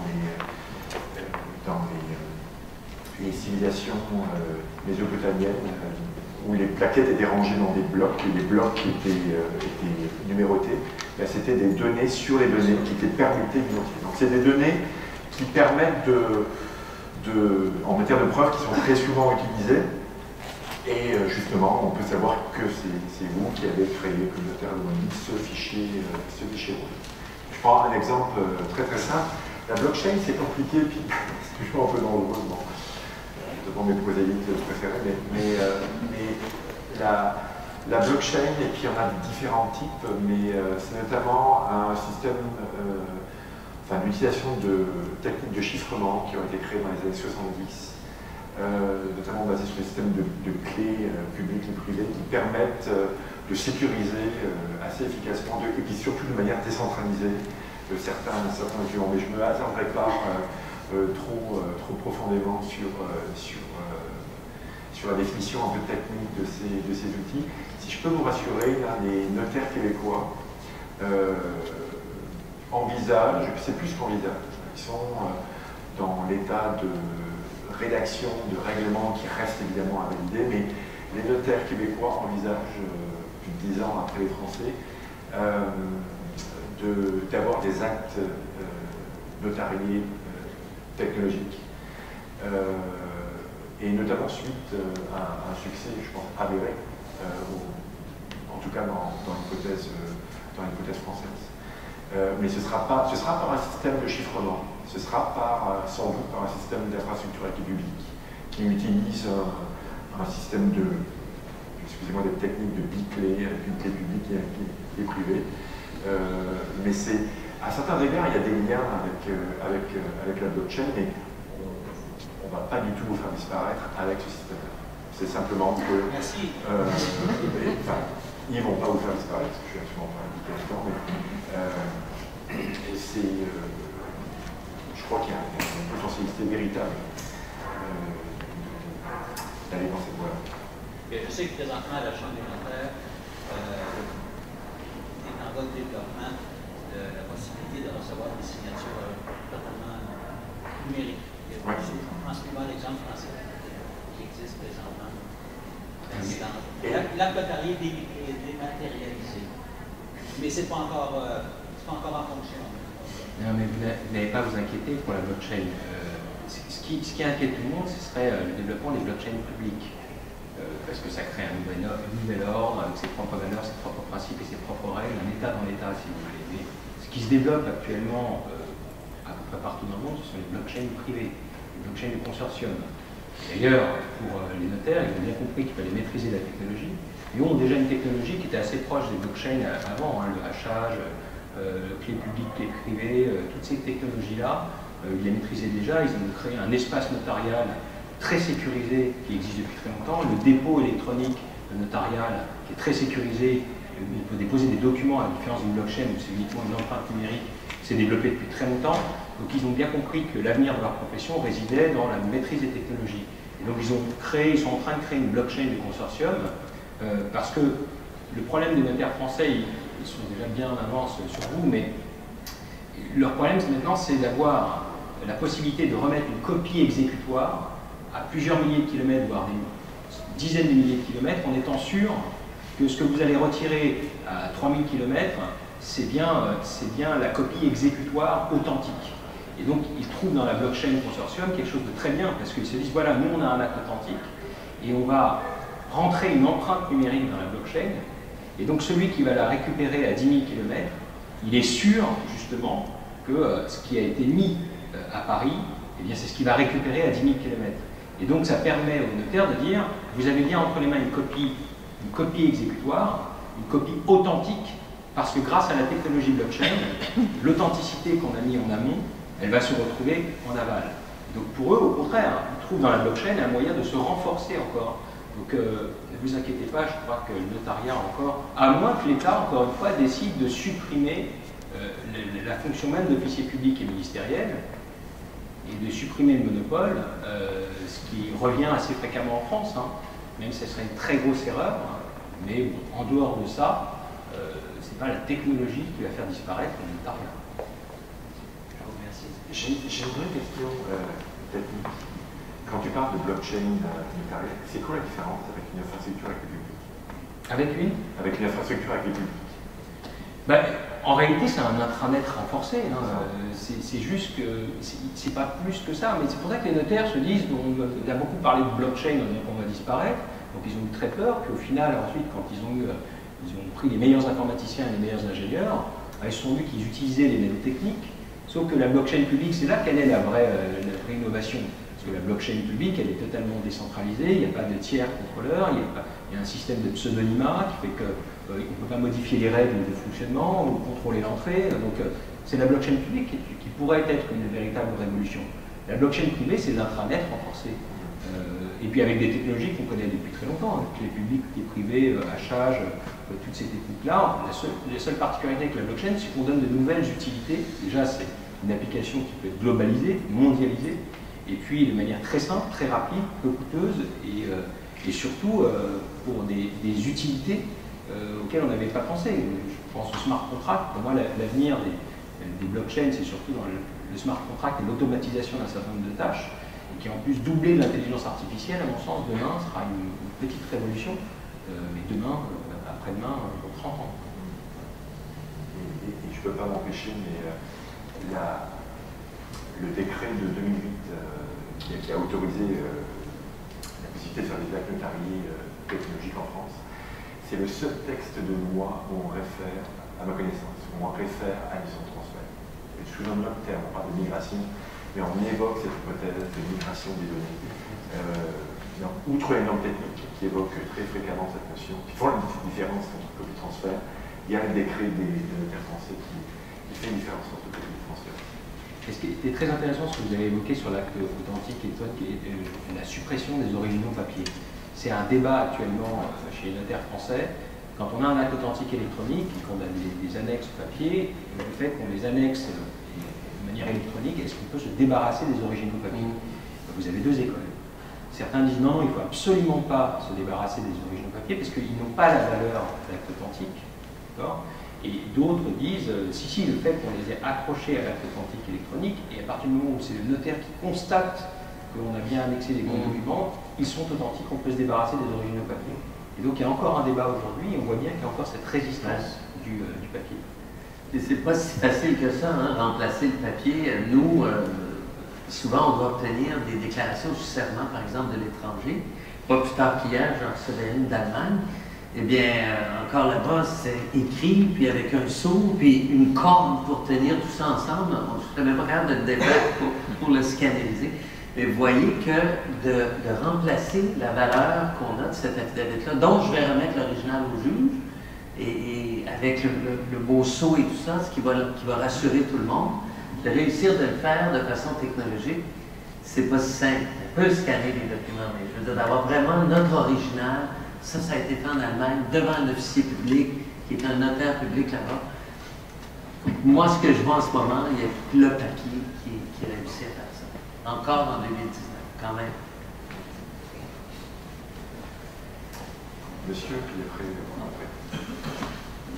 Oui, alors j'ai eu la chance de rencontrer les gens d'IBM ce matin, puis il y a quelques jours, les gens de Google Montréal. Heureusement, on a déjà 180 employés de Google à Montréal, puis on demande d'autres. Alors, ils sont tous les deux synchronisés sur la même notion de containerisation d'informations.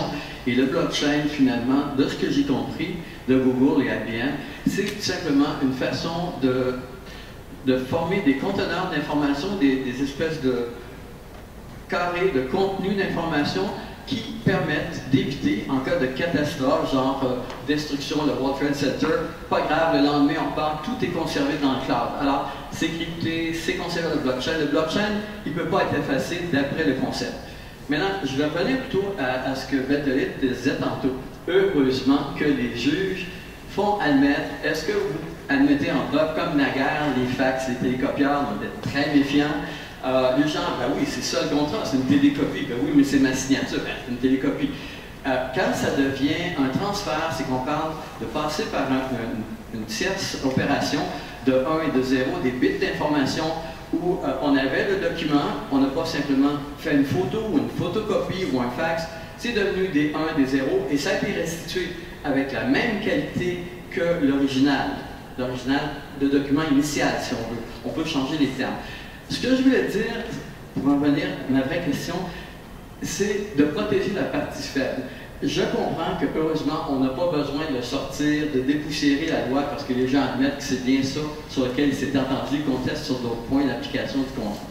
Ce que je veux dire, c'est que lorsque vous avez un cryptage de bout en bout, que ce soit de qualité 256 bits, 512 bits, qualité militaire, mettez-en des bits tant que vous voulez, ça n'aurait pas pu être intercepté. On a les métadatas, on a tout. Mais je prends un cas particulier qui est de brûlante actualité. Vous avez 2 millions de personnes de Desjardins. Vous avez quelqu'un qui a fait du piratage informatique à l'interne, une vraie trahison. Puis après, vous êtes, heureusement que Desjardins l'a admis, c'est que vous êtes le client, la partie faible. Là, d'un coup, vous remarquez votre compte de banque est vidé. Puis s'il n'y avait pas eu cette admission-là, qui est imposée par la loi, vous auriez à vous battre contre une grosse machine de dire « Voyons, c'est votre mot de passe, c'est votre identité, on a tout vérifié, nous, on n'est pas responsable. Votre compte de banque est vide, mais c'est de votre faute. Vous avez confié le mot de passe à quelqu'un d'autre. » Donc, la loi sur la preuve aura toujours son importance et c'est vrai que ça sera toujours très difficile de pouvoir se battre contre des gens qui n'admettent pas que, dans le fond, vous avez été piraté. Ça a pris quand même plusieurs mois avant qu'ils admettent que ça a été piraté. Je me demande combien de personnes n'ont pas réussi, ont remarqué qu'il se passait quelque chose, il y avait une bonne identité, puis là, sûrement que Desjardins, comme d'autres institutions financières, on ne comprend pas, même nous on ne comprend pas. Il faut justement pouvoir rétablir un équilibre, une question vraiment d'équité, de protéger la partie faible. Alors, qu'est-ce que vous pensez de tout ça?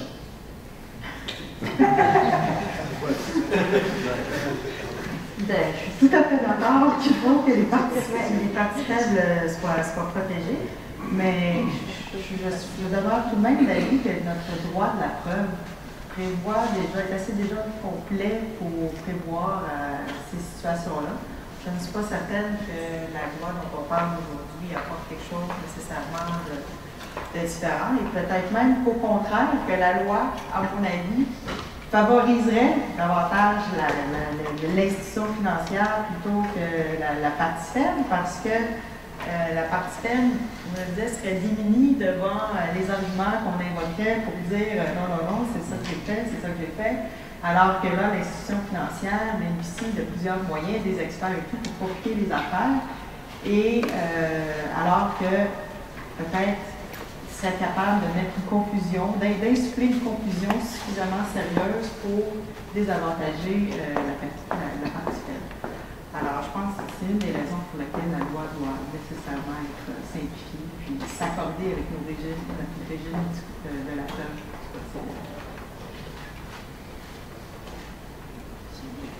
Messieurs?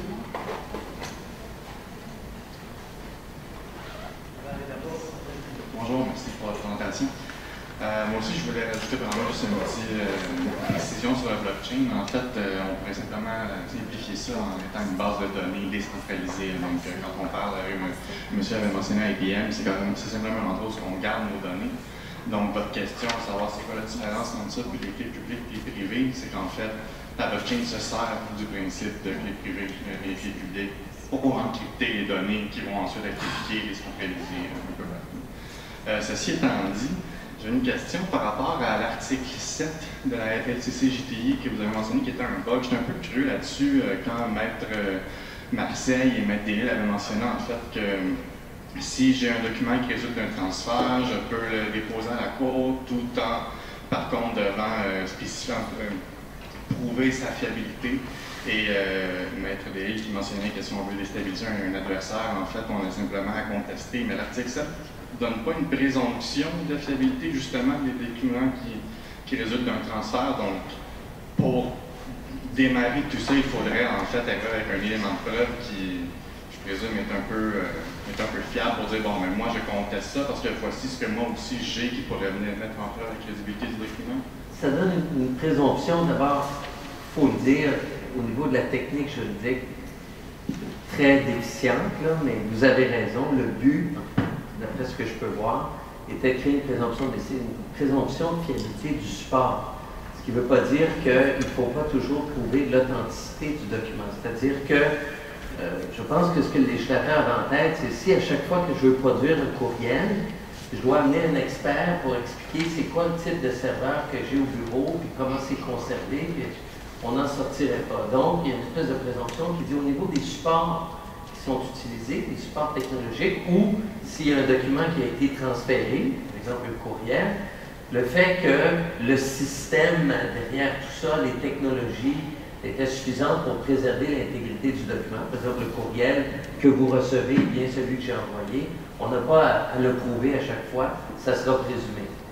Cela dit, ça prend encore un témoin qui doit se présenter à la cour pour dire oui, effectivement, c'est moi qui ai envoyé ce courriel-là, parce qu'autrement, c'est trop facile pour moi d'écrire Marie-Louise Delisle en bas d'un courriel que j'envoie. Donc oui, il y a une présomption, mais c'est au niveau des technologies utilisées pour le transfert. Cela dit, je sais que Vincent va travailler sur les améliorations à la loi, et je pense que tu l'as identifié, cette disposition-là en a vraiment grand besoin, parce que la façon, techniquement parlant, sans aller dans le détail, mais la légistique, si vous voulez, qui a été utilisée pour créer la présomption est déficiente.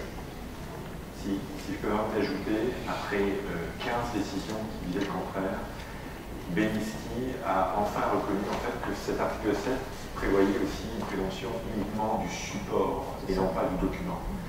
Et c'est ça qui était écrit, mais c'est pas comme ça que c'était compris. Je crois qu'on tenter d'expliquer la raison d'être, c'est qu'on a voulu faire un parallèle avec les documents papier. Et l'idée était de dire, quand on doit prouver un document papier, je prouve le document papier en soi, je n'ai pas à prouver la qualité du safe, du coffre-fort dans lequel je le mets. Sauf que ça ne marche pas. Ça ne marche pas dans sa logistique, et ça ne marchait pas aussi dans la compréhension qui a été faite longtemps par les tribunaux. Et puis, d'une manière, on pourrait, même en l'absence de cette disposition-là, on pourrait le dire sans ça. Donc d'où son besoin de disparition que je souhaite arnaquer. Monsieur, peut-être une dernière question des 57. Oui, juste une petite réflexion. Jean Québert, avocat, plaidant souvent. Il y a une chose qu'on n'a pas encore fait, qu'on devrait peut-être commencer à faire, c'est de définir juridiquement ce qu'est une information. Et à partir de là, il me semble que ce sera beaucoup plus facile de voir comment une information peut être manipulée, peut être transmise, peut être traitée. Il y aura toutes les conséquences qui viendront. À partir du moment où on n'a même pas encore défini ce qu'est une information, parce qu'il faut bien en trouver une définition. En physique, en biologie, ça existe, des informations. Puis on les a définies. Mais en droit, à ce que je sache, il n'y a eu aucune. J'ai lu quelques petits trucs là-dessus, à gauche, à droite, mais il n'y a pas vraiment de définition sur laquelle on peut s'entendre de ce qu'est l'information. En faisant un peu d'analyse, on sait bien que l'information, ça n'a aucun poids, c'est immatériel. Bon, avec une information, on peut gagner ou perdre une guerre. Hein? C'est quand même quelque chose qui existe, mais qui est resté indéfini. Je pense que le jour où ce soit vraiment bien encapsulé, bien défini, donc on pourra vraiment envisager toutes les façons de traiter l'information, comment on peut la transmettre, comment on peut la modifier, qu'est-ce qu'on peut faire, qu'est-ce qu'on peut ne pas faire, qu'est-ce qu'on doit faire, qu'est-ce qu'on ne doit pas faire avec les informations. Mais à partir du moment où elle est définie, tant qu'il plus longtemps qu'elle n'est pas définie, on est un peu dans le vague, hein? Je crois qu'elle est quand même un petit peu à l'article 3, où on définit le document, qui est un support qui porte une information, et un peu plus loin, à l'article 3, on évoque une suite de caractères qui est structurée. Je pense que l'information est surtout associée à sa structuration. À son support aussi. C'est document égale support plus information. Et c'est une définition qui émane, alors nous comme juristes, on ne parle pas beaucoup, mais que les spécialistes de sciences et l'information, qu'on appelle autrefois les biblioéconomistes, aiment beaucoup. Les biblioéconomistes vantent les articles 3 et 4 là, qui définissent les documents technologiques. Encore une fois, les juristes n'aiment pas ce texte qui utilise un langage qui ne nous appartient pas. C'est parce qu'il ne faut pas mélanger l'information avec le support de l'information. L'information peut être écrite en français, en anglais, la graphie est totalement différente. Ça peut être écrit sur une planche de bois, sur un morceau de papier, n'importe quoi. Ça, c'est le support. Même la langue est un support. L'information elle-même. L'article 3 fait la distinction, support et information, comme étant les deux composantes nécessaires du document. Et dans le document technologique, en plus, il y a une technologie, .doc, .ppt, .mpeg, qui est nécessaire, le logiciel nécessaire pour que l'information soit accessible, justement. Quand on lit le texte, c'est la finalité du document, je crois, aussi. Et je ne connais pas de lois qui vont aussi loin, justement. Et peut-être qu'elle va trop loin, justement, parce que ça perd les juristes. Merci. Écoutez, si vous permettez, je vais, en votre nom, il est 19h01, je vais remercier les trois intervenants qui ont apporté des entrées très distinctes. Donc, vraiment, je vous remercie beaucoup. Je suis sûr que nous aurons de revenir sur ces questions-là. Et si je peux me permettre encore une fois, je vous invite pour les intéresser dans ce même lieu le 16 octobre sur d'autres questionnements en lien avec la fiscalité cette fois dans 10, 20, 30 ans. Peut-être pour ceux qui ne savent pas, c'est la speaker principale sera Marois Risky, qui est député du Parti libéral et ancienne prof à Sherbrooke de fiscalité, qui sera l'intervenant première. Il y aura deux intervenants pour la suite qui interviennent. Alors, merci encore de votre présence et au plaisir de vous voir.